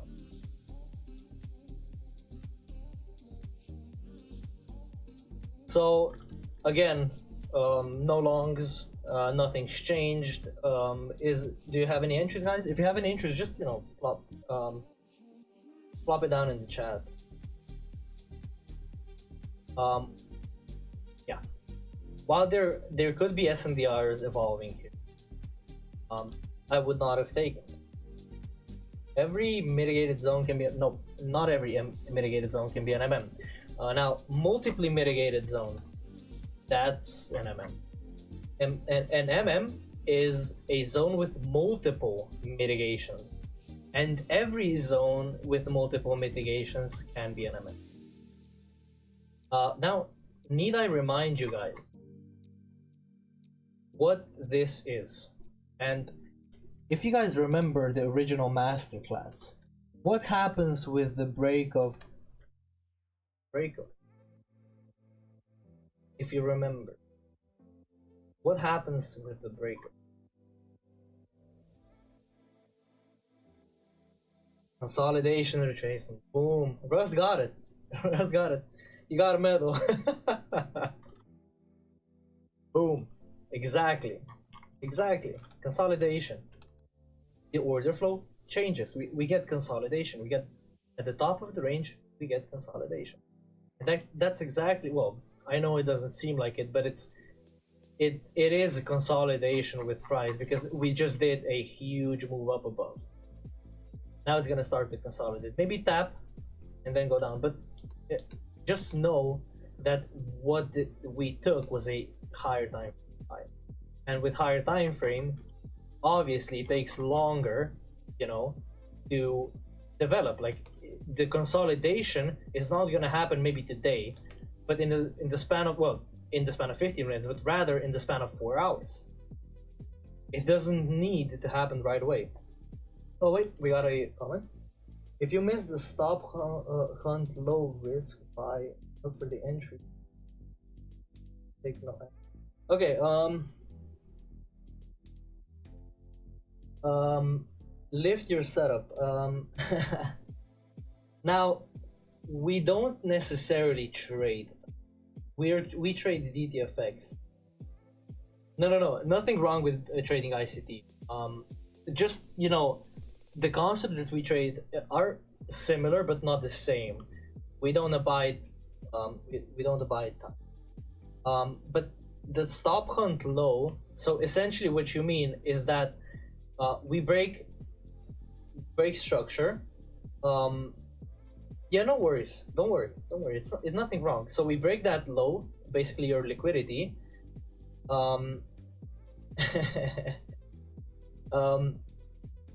We retrace, tap into that, and take that short going lower.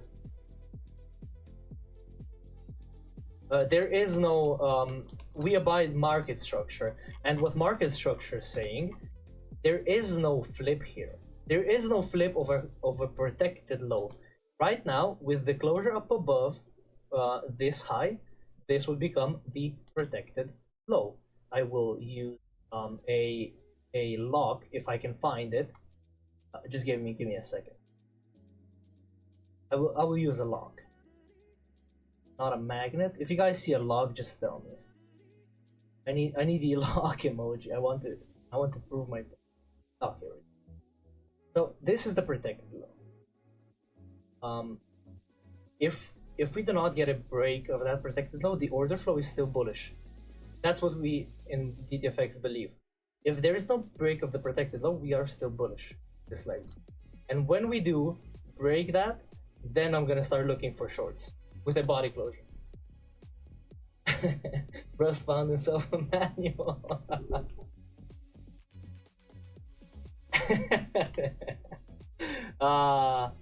But yeah, this is the protected low. I hope lift yourself up. I like that. I like the name. I hope I gave you a good explanation. We trade DTFX, so that's a bit. Yeah, I mean, I do understand DTF. I do understand ICT jargon, and I do have friends. I see what you mean, but you draw after the second leg a breaker, so you could.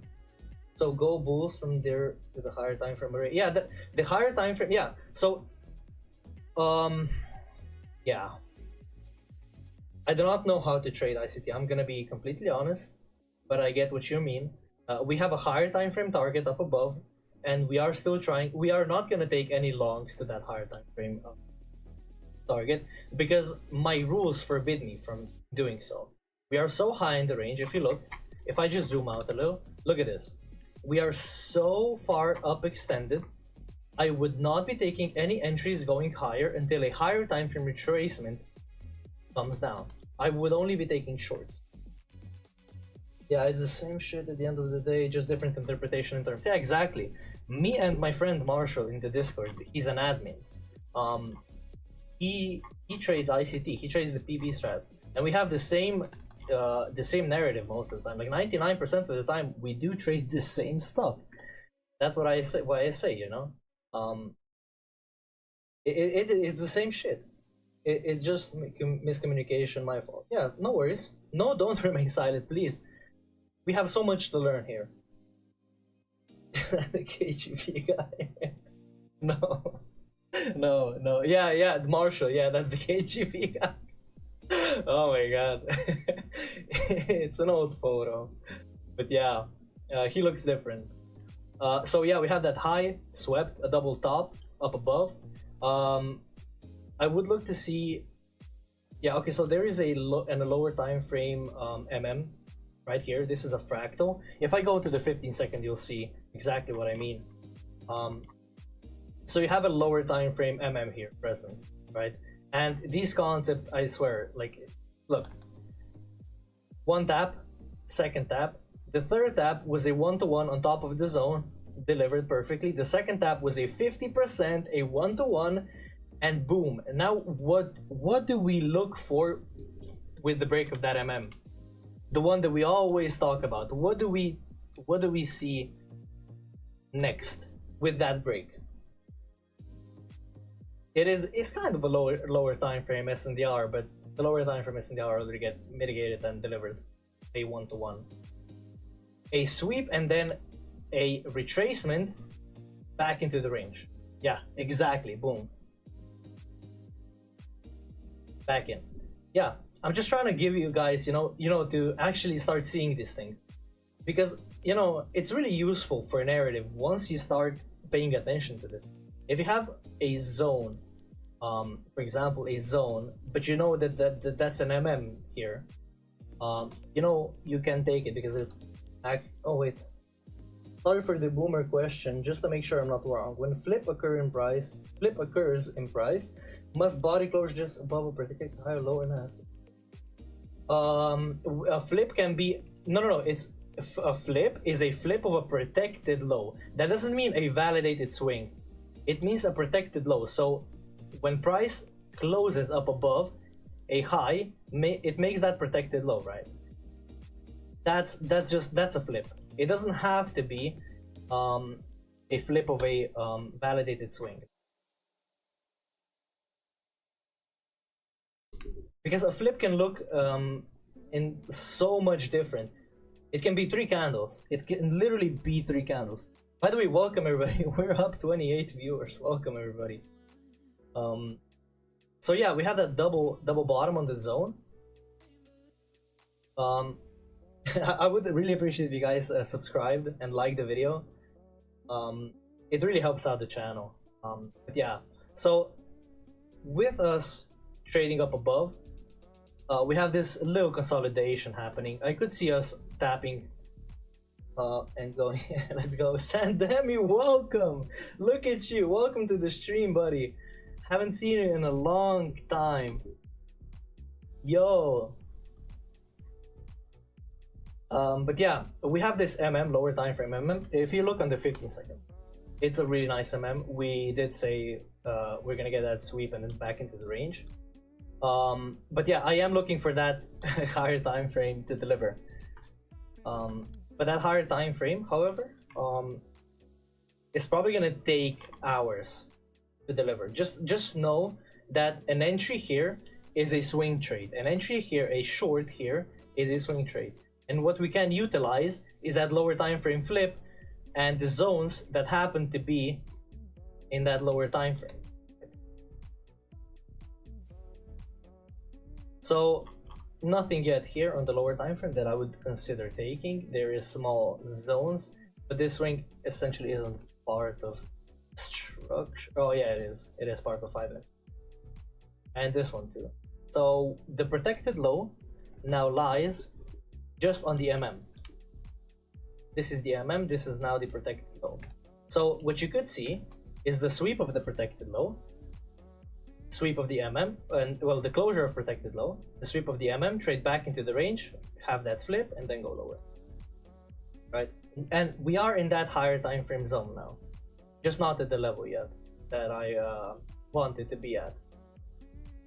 So yeah.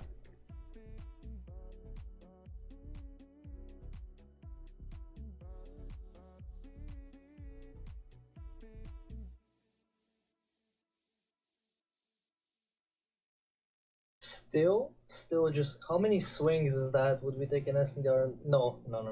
That's the swing count is I'm gonna say yes, okay, because it's so here it was 3, 4, 5, and now 6, coming to 7. Yeah, a lot of swings now being.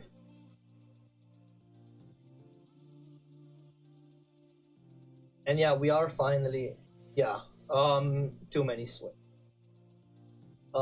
Yeah, so we are tapping that.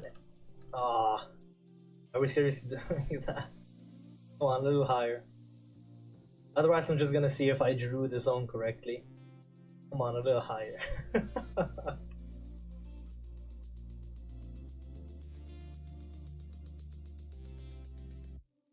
Okay.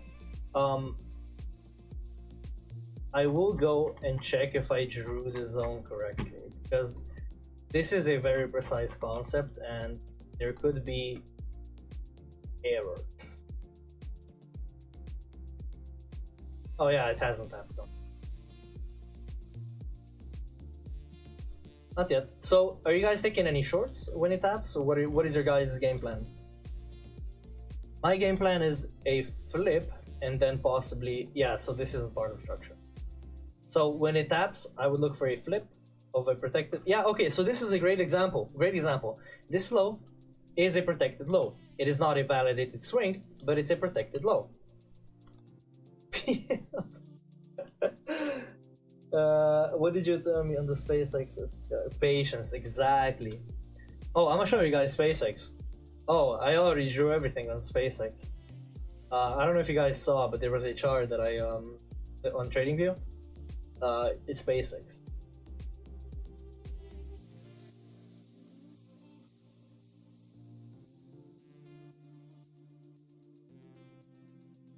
So just a little bit higher.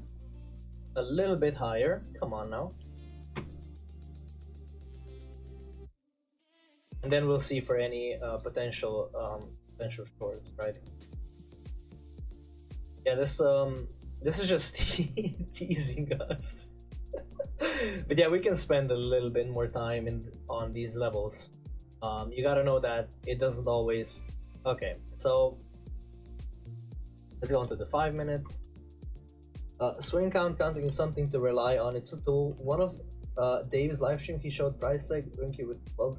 Yeah, it could be very well. It could be this swing. It's 2024, so it could be this exact swing. You never know. You never know, right? But yes, this is still well. Now this becomes the protected low. Let me see the 5 minute. Yeah, the 5 minute. It closed below. It closed above, but it's not a validated swing. So with the validated swings, we want the 50 and trade from it, right?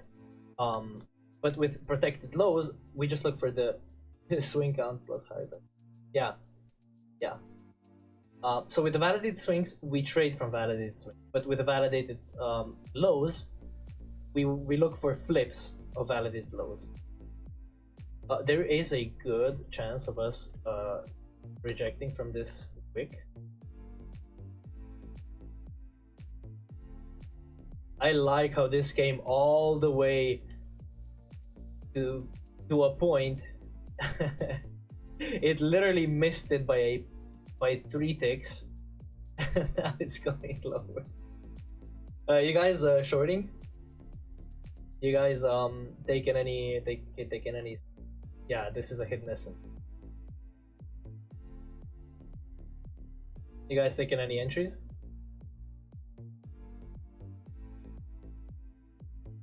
So we got the rejection, we got the 1-to-1. You guys, you know, this is essentially an origin, the hidden S&D. It delivered. I'm just giving you guys, you know, models to play with. Major look, if you I will do the same thing, yeah. I did check and it is drawn correctly. So we are reacting from that hidden S&D. We did deliver that 1-to-1, which is really nice. Still no closure below the protected low.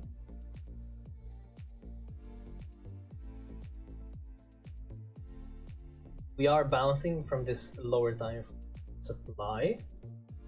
Here we go. Yeah, right here.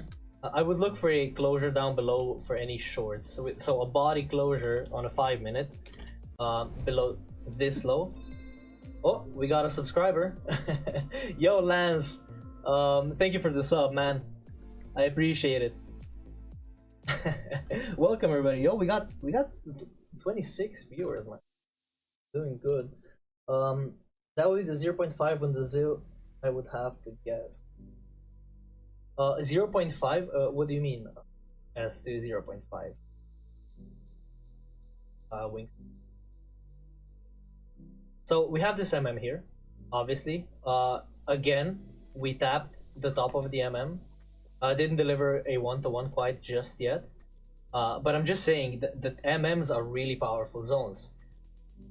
MMs in DTFX are like if you drew a ZIL on the trade.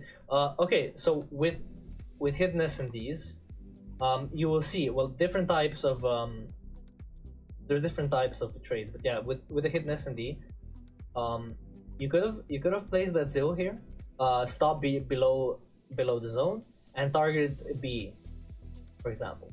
If you were to target BE here, you would have gotten, let me see how many are. So if the stop, the invalidation point, is below the zone, you just place it on the zone, right? And, you know, target whatever you want to target. With the 0.3, you would have gained 1.75 hour. Hi, market is open. Yo, Marcus. Yeah, the market is open once I click play. Yeah. Marcus, yeah, no, the market isn't open. We are backtesting NQ, right? This is us backtesting. It was 0.3, but it hit 0.5 later. Yeah, but the 0.3 essentially is a BE level. You could BE at this level. It gives you levels that you can BE at. But an interesting observation that you're gonna see here is, look at this. So I told you guys the targets, right? The target here would be this high. So, yo, thank you for the sub. Homage, thank you for the sub. I appreciate it, man. Thank you very much. So the 50%, the candle that tapped the 50% is this one, right? This is the candle that tapped the 50%. The previous candle, so the PCH, so previous candle's high, is this. Now, a BE strategy is you can BE at the PCH, right? That's why we got the homework. We got the homework to see how many times it taps. When did it tap, right? So if you go and look, place the fib on the impulse. What is at the 0.3/BE level? You wouldn't have guessed it. It's one of the targets. That's why I love ZIL, because it actually gives you a mechanical way to see the targets. You know, you could see, oh wait, it's actually a PCL. Oh wait, it's an imbalance. It's the fill of the imbalance. Oh wait, it's the 50% of the order, you know? It's the 50% of the SNDR, you know? Whatever. It's not the SNDR, but I'm giving you guys examples. It's actually a really useful tool for trading and for, you know, for live trading and for, you know, understanding price action. Like, that's what I'm trying to give you guys. There's so much value here. Like, I love it, man. I love it.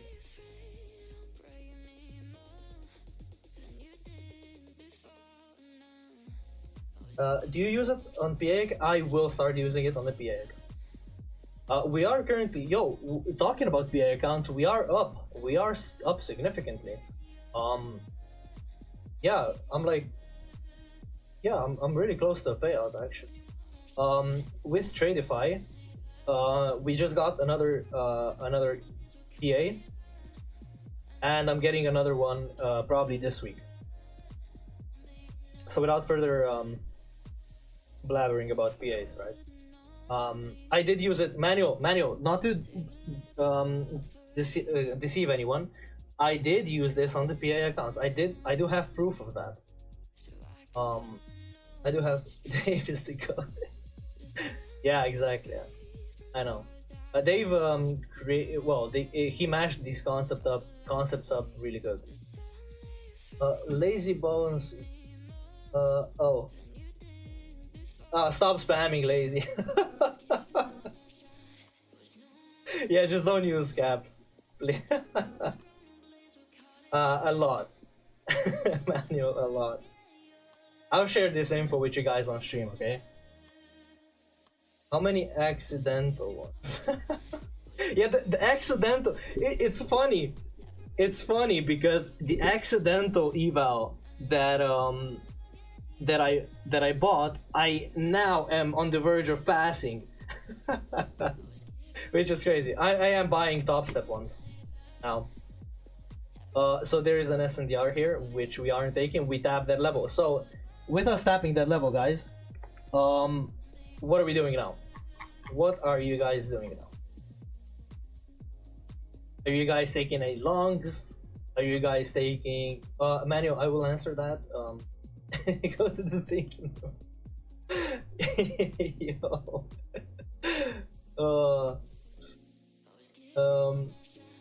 The stream will stay on the channel. Yeah, the stream will stay on the channel. Ranging, well done, man. Yeah, thank you. But that's not this stream is for backtesting. We gotta get the backtest.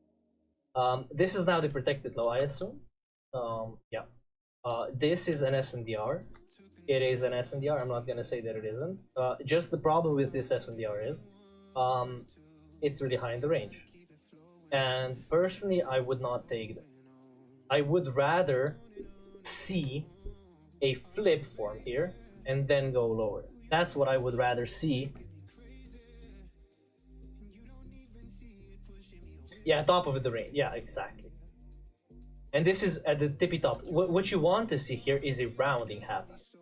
And then, we have that prominent wick and everything. You guys know the concepts. You know the concepts inside out.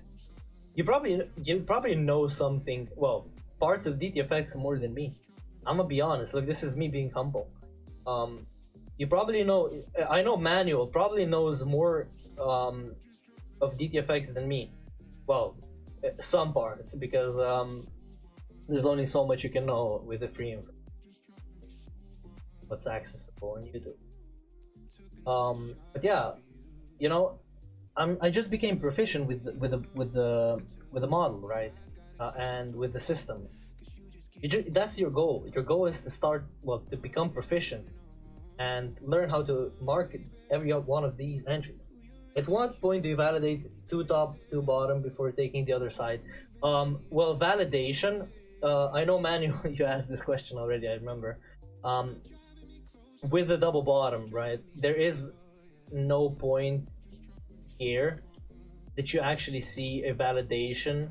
I don't think Dave explicitly said anything about validating a double bottom, but when there is a closure up above that double bottom, you can, that first high, you can put a box on that double bottom and it can give you an entry, right? It can give you an entry to go higher. That's one of the things that you can do. But the actual validation, it's probably just looking at the candles, how they're reacting, and if it's huge bullish momentum, you can probably just say, okay, this high is getting taken and this high is getting taken, right? That's what you can do. But there is no actual validation for double bottoms. For double bottoms, what you can just do is place a a box just like this to go higher, right? That's what you can do. So I hope this yeah I hope this answered the question. I can live with that. You don't have to know every. Oh, I just glanced at my live stream, on my laptop, and this bearish candle out of nowhere, like Randy Orton, boom. So 1-to-1 delivered right away. Well, I can go into the 15 second. Don't believe me. Delivered a 1-to-1, even more. If we use the ZIL, it delivered the 0.5 and the 0.3. So it did deliver the BE. It's a great tool, guys. I'm telling you guys, you should incorporate it into your own backtesting. If you were to long this, you should import this into your own backtesting, not into live trading, but backtest. RKO. Yeah, look at this. 2 5-second candles just out of nowhere. But yeah, you see, tap the 0.5 and now retraced, right? Probably gonna go, okay, double bottom. Is it gonna hit? Okay, 0.7 maybe. Okay, so no 0.7. So we are still in that higher time frame range. This is a protected low here. Okay, we just broke that. Let me go back to the 1 minute so we don't get confused. We are looking for a flip now here. Now, I'm glad that it gave a well, an almost live example manual of that double bottom that I just talked about. It's a different way almost of marking it as you would the normal way. But yeah, we are looking for a closure down below. Yeah, okay. So this SNDR, you probably guys, yeah, probably want to short this. I'm guessing you want to short it. But if this wicks down below does not give a closure and mitigates the area automatically becomes, yeah. So yeah, just missed it by a tick. Okay, now the area becomes invalidated. Even though it might trade below, put in another low, now the area becomes invalidated. I no longer look for this. What I did in backtesting is I marked out the area above. Well, after, if this goes now lower, what I did was mark out the area above the SNDR. Now we're gonna do that for test purposes. But again, another tap of the MM. I'm just, you see how I'm training your guys' eyes now? Look at this. We marked this MM at the start. We got taps 1, 2, 3. You could have taken three entries going higher now. Okay, so now we got a closure. Okay, I'm not gonna shit. Okay, so you guys see MMs now. You guys see why Dave was hyping them so much. It's not one example. I draw this every day on the live streams. Every live stream I draw the MMs and they deliver the same way. Taps, 50, boom, sweep, back into the range. I'm starting to see MMs. Well, just don't do 26-hour backtesting session. That's what I did.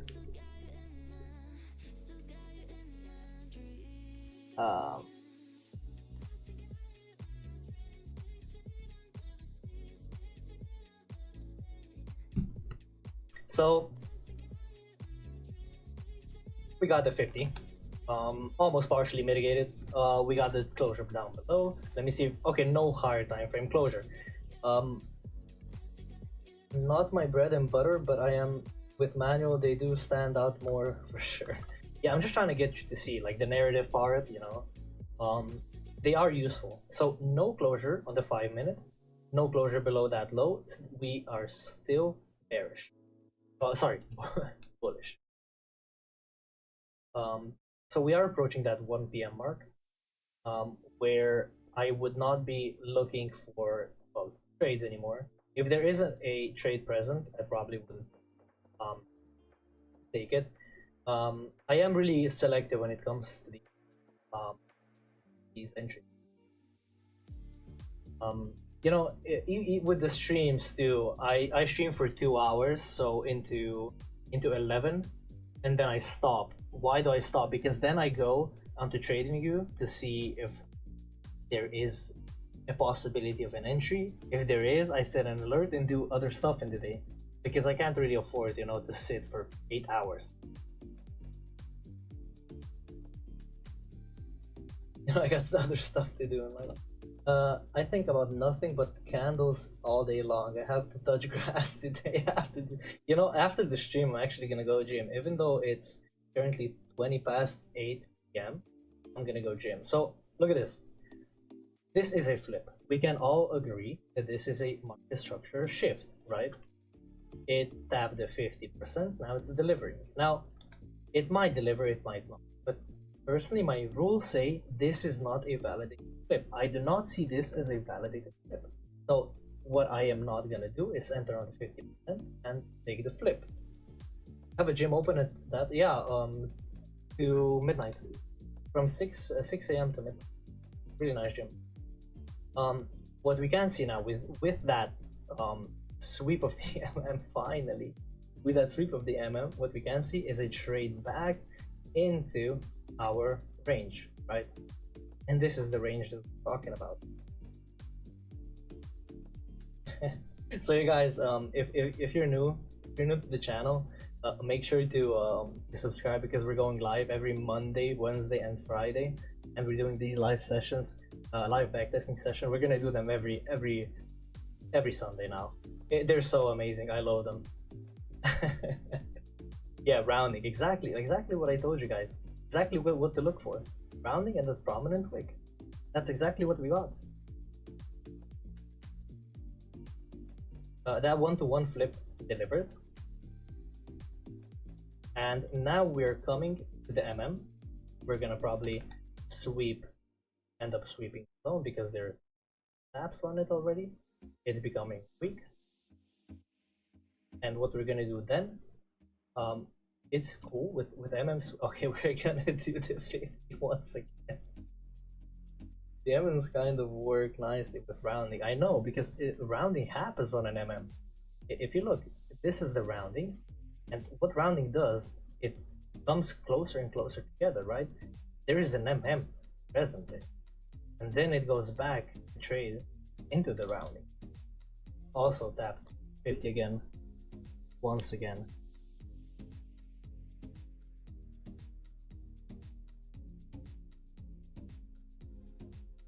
Let's see. Okay, so no closure down below. I wouldn't mark this second swing on the M1. Not yet, at least.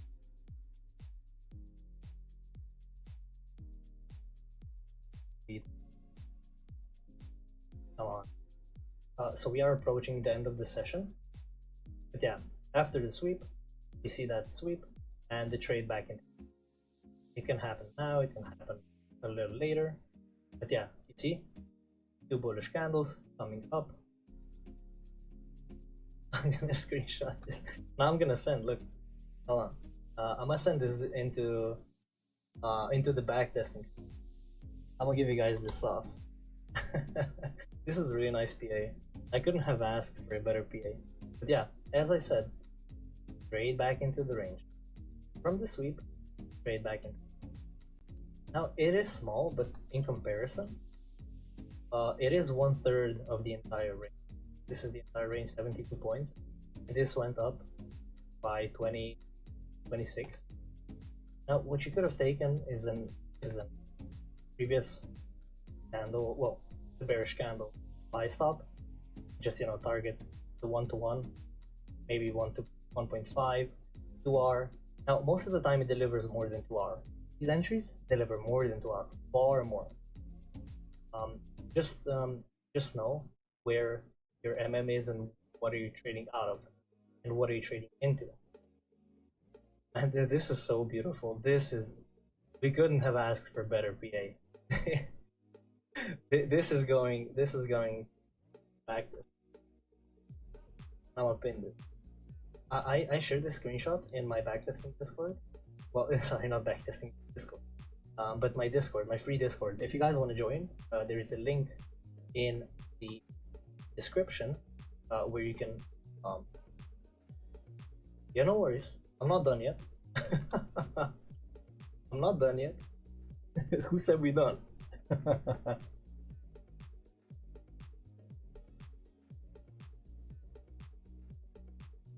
So yeah, we're gonna go to the next day. So okay, on the next day we obviously went higher, but look at this. I said the zone above that SNDR. What did we end up doing? Tapping that SNDR and delivering. Now, if we were to use that ZIL from the entry to the impulse, now you could have done this impulse or you could have done this impulse. Let's go to the 5 minute to further. Okay, so you could have done this impulse. This is the first bearish candle. Now 0.3 was hit, and I think there is no other well, I don't think there is an explanation happened. 0.5 full TP hit, and that's the rest is history, right? So moving on, going to the daily once again for. Hell no, we we still up, still here. So from the daily, we know what we're doing. We are currently rejecting from that higher time supply area. This is the daily supply. This is the swing. We have the double top up above. We can use as I'm gonna use this as a zone.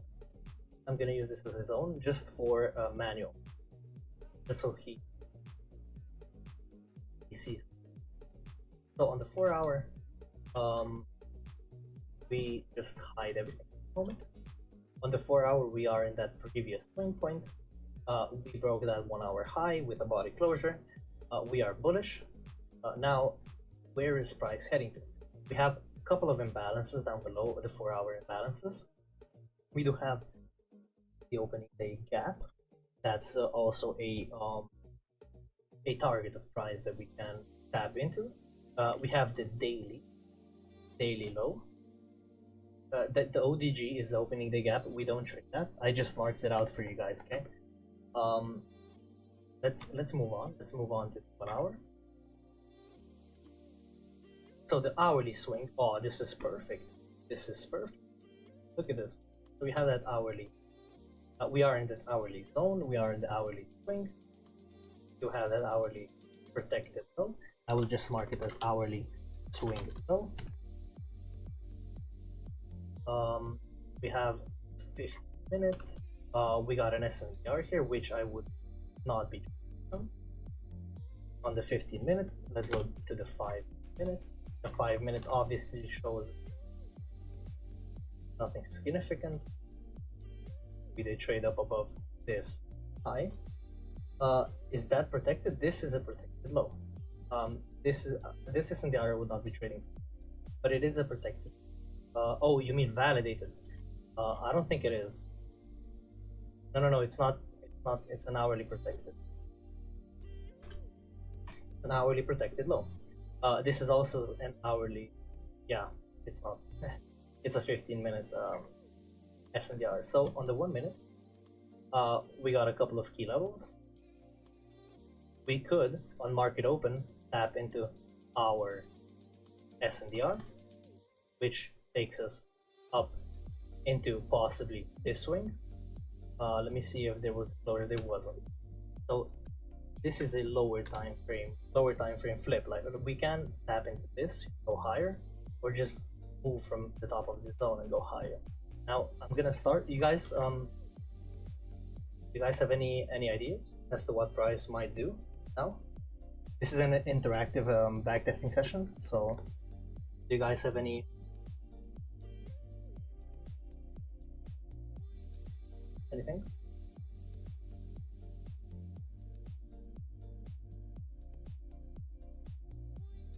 Are you guys longing? Are you shorting? I know it's getting I know we're already backtesting for 2 hours. Still on that ZIL on what fib? Oh, that the entry. The whole the wait oh, you mean the SNDR? The higher time frame or the lower time? Just specify. I will do it.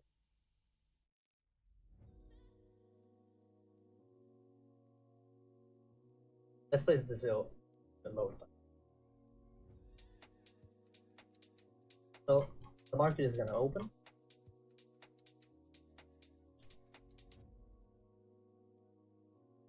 Okay, okay. Yeah, the SNDR, it tapped, went higher. This is tapping, that's a swing. Obviously market open volume, I do not want this. That's just my personal that I abide. So I see this is probably delivering just higher time frame bearish SNDR. It tapped the 50, delivered that 1-to-1, and wouldn't you have guessed?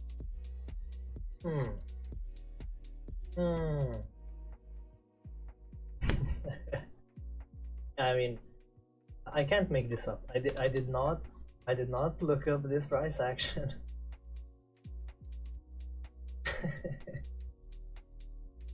Yeah. Yeah. We did end up tapping, delivering that 0.3. So could have gotten a good trade. A good trade. And look, I'm gonna show you something, just because I know it's happening. On the 5-second, if you look, this was the first swing, this was the second swing, and this was the third swing. This was a perfectly valid trade on the 5-second. Now, some of the people might take this SNDR and take it and then ask Ziga, yo, why did my SNDR trade not deliver? Yeah, well, on the higher time frame, you were tapping in SNDR. Now, you gotta pay attention to your higher time frame. This is exactly what happens. This could be your 1 minute, this could be your 15 minute. You see? And there's the correlation, price is fractal. And what if you see an SNDR lose like this, it's most likely that you're going against higher time frame order flow. So yeah, I'm gonna go back to the 1 minute and stop the app. Okay, so delivered the 0.5.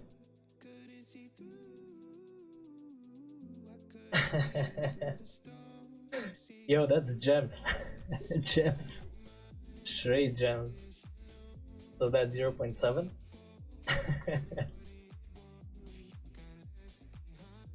Oh, look at that bearish candle from this. Okay, one thing also with the ZIL, you can use it as a level too, where price might reject from. And wouldn't you know it? Look at this. Perfect. Now, just like that. So, guys, you see that now the idea of ZIL, it's perfect. Like the hour that you get is amazing. Like you get 3 hours per trade. Well, if you actually take 3 hours, and entries, it's the same entries. So essentially, win-win scenario, right? Win-win scenario.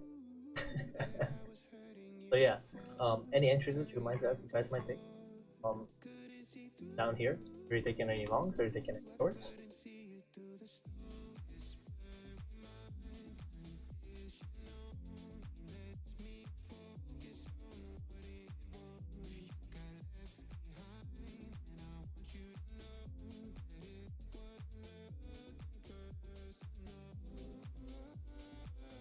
So we have this protected 1 minute high. This is the protected 1 minute high. We need to close up above for any bullish action.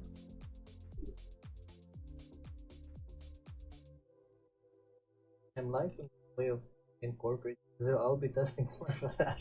That's exactly my plan here. I want to show you guys how good it is.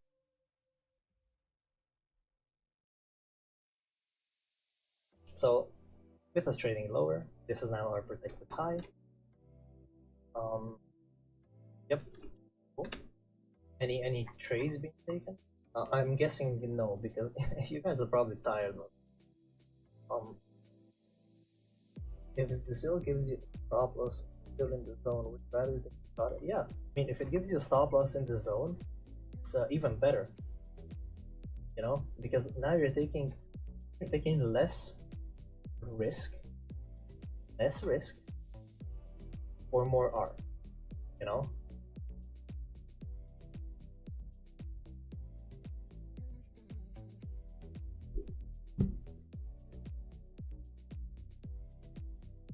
Yeah.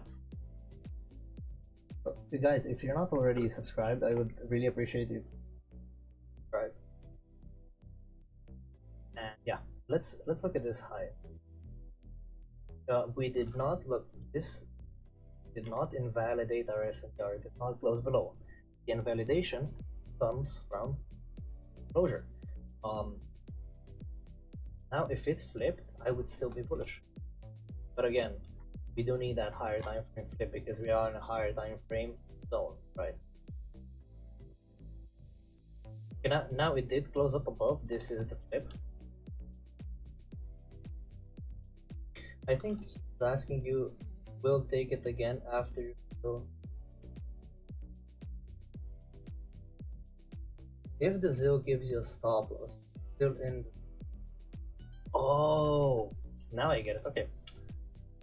If the ZIL gives you a stop loss and it's still in the zone, would I take another shot at? Probably not. But that's not something that I know. But yeah, interesting question, because sometimes your ZIL is like this, and yeah, it can stop you out. Just have a good size when it comes to. If the zone is this big, don't measure a ZIL that is almost as big as the zone. Like, you're gonna see, if I measured, well, in this case better, but because it's a perfect entry, it bottomed. But if you see this, for the love of God, do not take the smallest impulse. Please. Like, take the respectable size. Go on the 5 minute. Look at the bullish candle. Look for the bullish candle and place it on the swing of that bullish candle.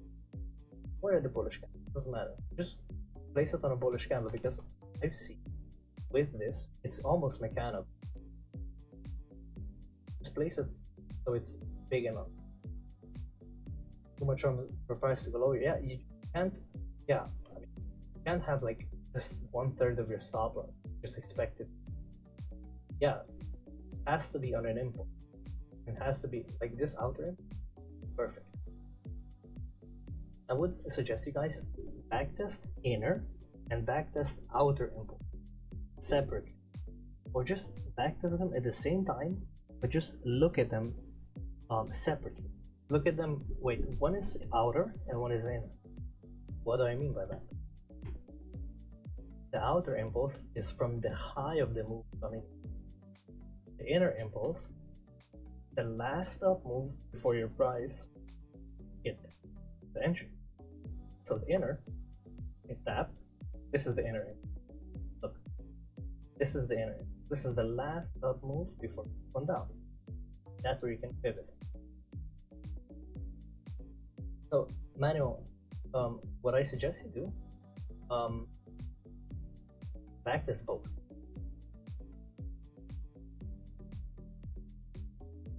See what you're more proficient. Somebody may spot. That's why I said, you know, to use the 5 minutes, because also, yeah, it almost makes it mechanical. Wait, it's the bullish candle, but here if you look at the bullish candle, the inner impulse, it is the inner impulse. I backtest. I know. Also, we have notes of that. It looks like this look like.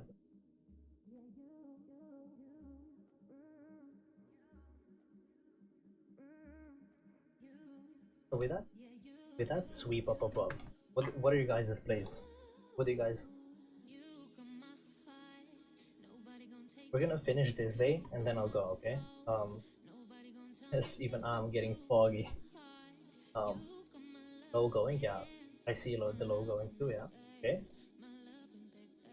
Double top, okay. Manual, okay. Somebody else. Do we have any more takers?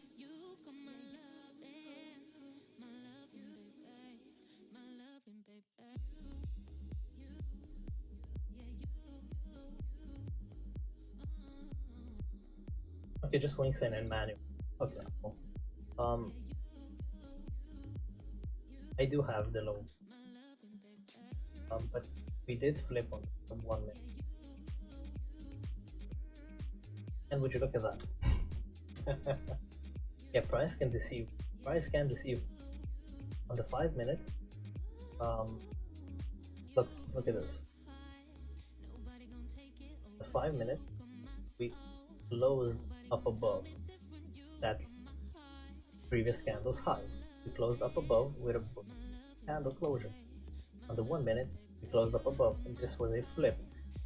But this was the part where I would have left my limit. If I had a limit of the 50, I would be like, hell no, I've seen way too many entries just go down.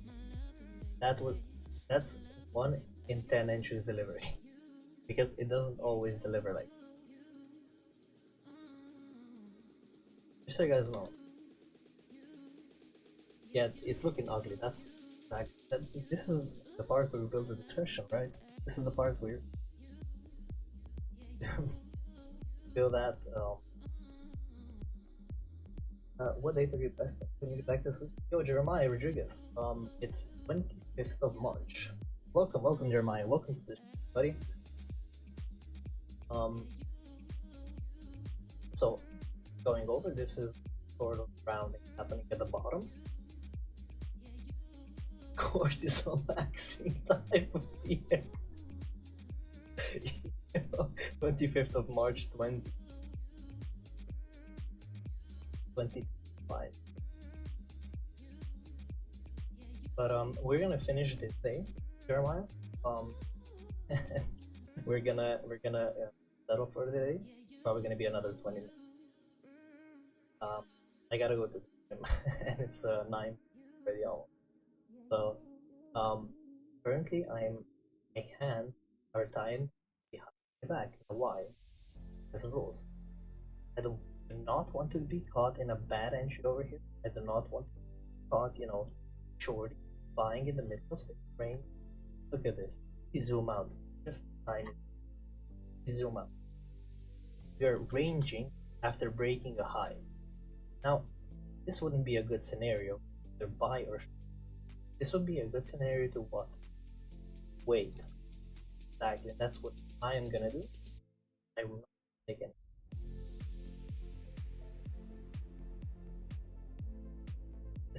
This is really nice.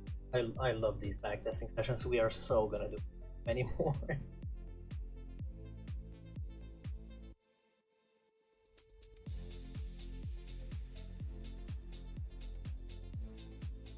The high for us to close up above.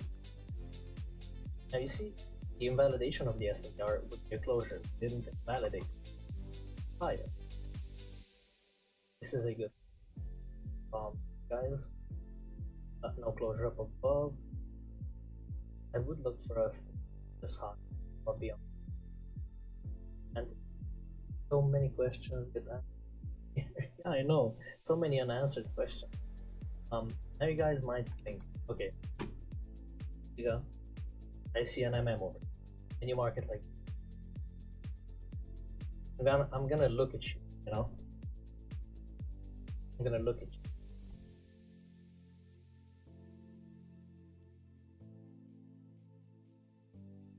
Did we read the notes? Did we? Nah, it's an orange. Okay. It can be a zone with multiple mitigations. Look at that. It can be. Yo, inside here. Yo, bro. Thank you for the sub. I appreciate it. Gonna look at you like, yo, that's not an MM. And yeah.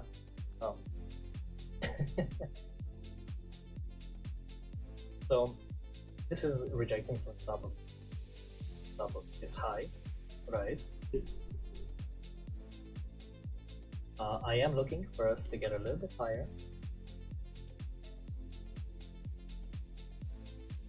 Yeah, origin cannot be an MM. Listen to it. Origin cannot be an MM. That's exactly.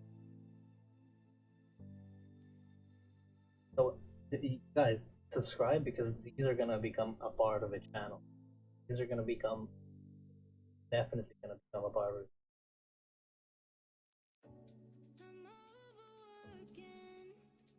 So right now we are coming up to a high, okay? Closed up above. Cool. So I'm gonna wait one more candle. Okay, so we got a 5-minute closure. What are you guys doing? We got a 5-minute closure up above. I know that's a fact. Yeah, we got a 5-minute closure. Are you guys taking any longs? Are you guys taking this as an R?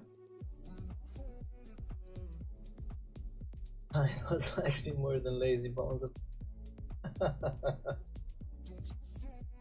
Yo, does Dave backtest like this? Letting people ask questions? I mean, yeah, he does, but if it's dumb questions, marking this in the watch, I wouldn't take that as in the R. Okay, Rust, respectable. We're gonna mark this as in the watch. Okay. Any more? That's it. There is a 5-minute closure up above. We tap this SMDR.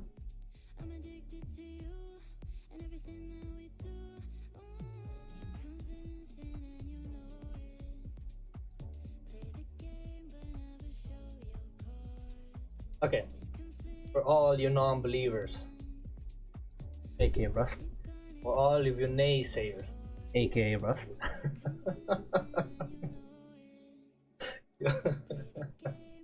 Yeah, delivered perfectly. But yeah, I would be looking for overprice. I do agree, but it's a concept that I swear it just doesn't lose. I mean, it does lose, obviously. Drawbacks. You mark out structure correctly, it's always. And with Zill, right here, you would have been stopped out. That's exactly what I wanted. Rusty. That's exactly what I wanted to show you guys. With Zill, whenever this happens, a closure right above the high and a retracement back, that's where I wouldn't be. That's because it's the stop loss is gonna be so small that it might just take you out before it delivers. Okay? Not fast enough. That Zill would be one of the small ones to be shot. Yeah, exactly. Would I take that as yo, I gotta check. Yo, I'm getting rusty. So we got a 50-minute closure. Yeah, but the swing. I would be bearish on the day, but just as we go higher and higher, I would probably change my narrative to bullish, just because of the daily. Okay, I would expect the bearish scenario out, just because we are tapping that daily, reacting like this. I wouldn't be bullish. Okay, I would still be bullish. But just because of that daily, we are look at the previous daily candle. Green, green, green. Look at the 4-hour. Green, green. And probably on the PAs, I would be taking. If you check video 9, video 9 says something about swing count. The swing count. Then what does it say about the swing? After a higher time frame high, count is that's something that has to be back. Not every higher time frame high and higher time low that is broken resets the swing count, but the one present. So this higher time frame high, this is the first higher time frame high. This resets the swing count. I don't know if this is material from the mentorship. I don't know if I can share this, but yeah, essentially this would be the first swing and second swing. Especially in moves like these, when it just goes up and up and up and up. Yeah, this and 10:32. Very nice. We had the 15-minute and the 5-minute closure. I would probably take this. Trust. I'm gonna be honest. I would probably take it.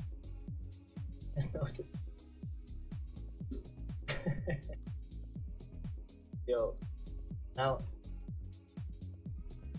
it all comes back down to multiple time frame. That multiple time frame analysis where it's at. So really focus on doing that multiple time frame analysis. Because without that multiple time frame analysis, you don't know where you're trading from. You don't know what you're trading. Look at how far up this is. Oh, with the SNDR, if you don't want to use 0, you can just use the high that gave you that entry. Another gem. Like I'm giving you guys concepts to backtest. I'm not giving you guys hit entries. This is something that you can, yeah, and we start to count swings again. Yeah, the change in order flow, and we start to count the swing count reset. With the SNDR, the high that gave you the impulse leg, you can target it, but we go B at 1 to 1. There's multiple things that you can incorporate with the SNDR. It's not just the 1 to 1, because Dave said, oh, the SNDR traders, they're so outdated. No, it's just not refined enough yet. Because you can refine it to the 2R to 3R, you can refine it to ZIL, you can refine it to flips, and then take enormous R out of it. It's not just the SNDR, it's not just the limit of the 50, it's so much more. And look, you guys don't have to do exactly what I do, because you see this. Yeah, everything that is not the current thing that is outdated. That's just how it is. Man, anything that he isn't currently teaching is outdated. You can guess, you can only guess why that is. But yeah, essentially. Yeah, let's not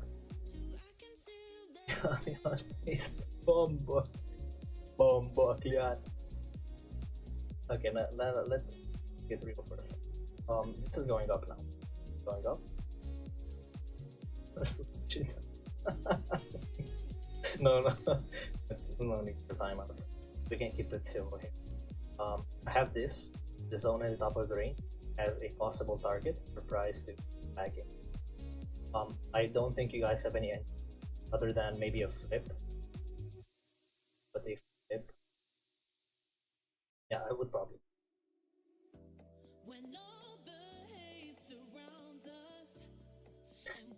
Interesting observation. We have 184 views currently on this live stream, which is great. So I really appreciate you guys. This is crazy. This is a new PR. Failure to go above, double top, zones, SNDR origin. Yeah. And forgot one thing. Structure. And that's all what we went through today. That's just the thing that we went through. Okay. Another failure to go above. Another failure to go above. You got now three failures to go above. That low is cooked.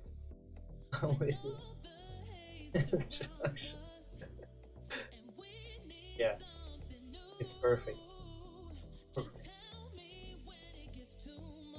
Yeah, so we'll get to 12, then I'll probably end. Gonna really so slow is probably cooked. So now, manual. How do you know which double top and which double bottom delivers a low? Doesn't you don't. You can't really know. Still, you close down below. Then you can take the confirmation go lower. Right? So no closure up above. This isn't a protected low, so I wouldn't really be looking for a base going lower.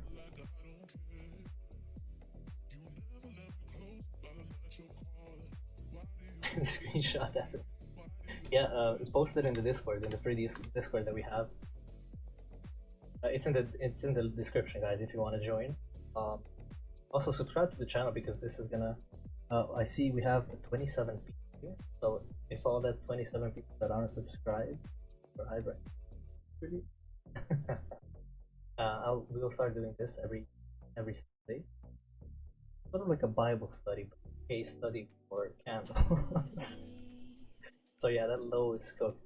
I think yeah, that low is cooked. As I said, we are sweet. This is also one of my targets for price. So now what you can is place a box. Whenever this goes down below, place a box. You can trade from 50 so lower, right? Oh, we just hit 31 viewers. Welcome everybody. Welcome. Welcome. So what you can see is us getting back to that that low, possibly tapping in our double top.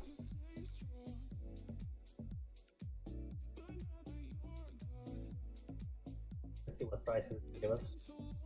So trace now.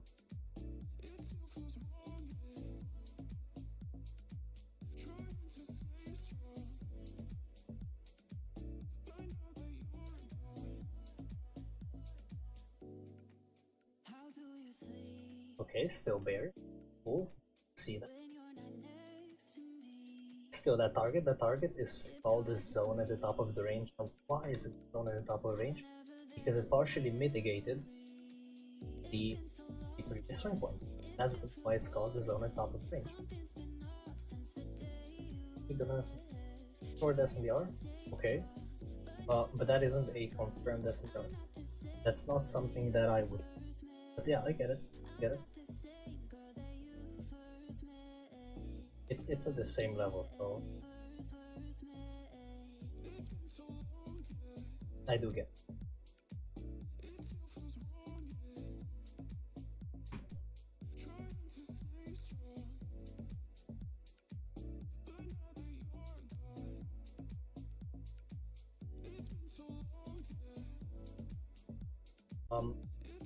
Without marking, can I see what I see?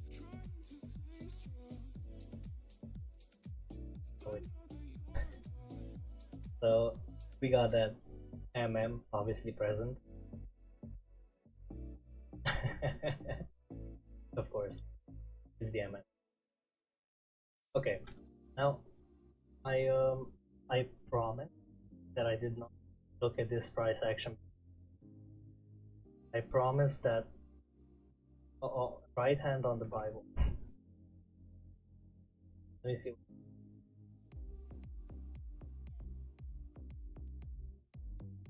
Gonna blow through that zone. Yeah, me too. So doesn't always, but yeah, essentially that's the play that we. So on the top of the, you can place a limit for a 1 and higher, placing the stops below the end and TPs on the high, right? And Take that.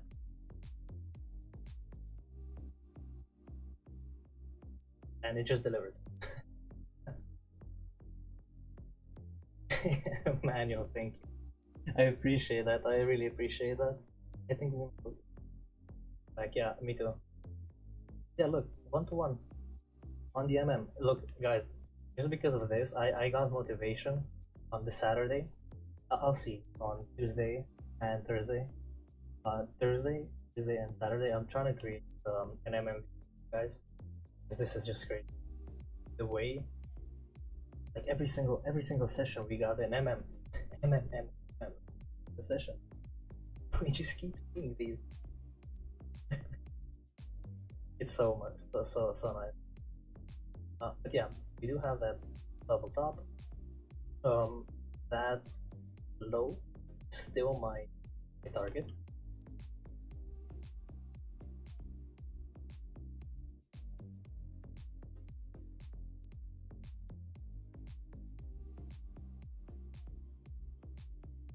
So I'm gonna let this come to 1 p.m.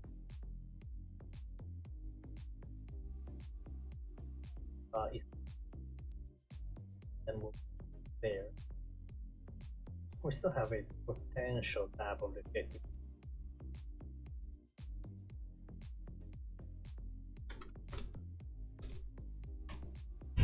M&M. So we have a potential tap sweep, a potential tap to deliver that one.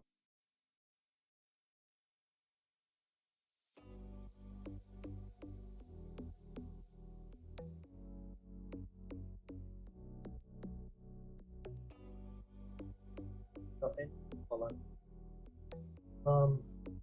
So any zone that gets multiple, except the origins, yeah.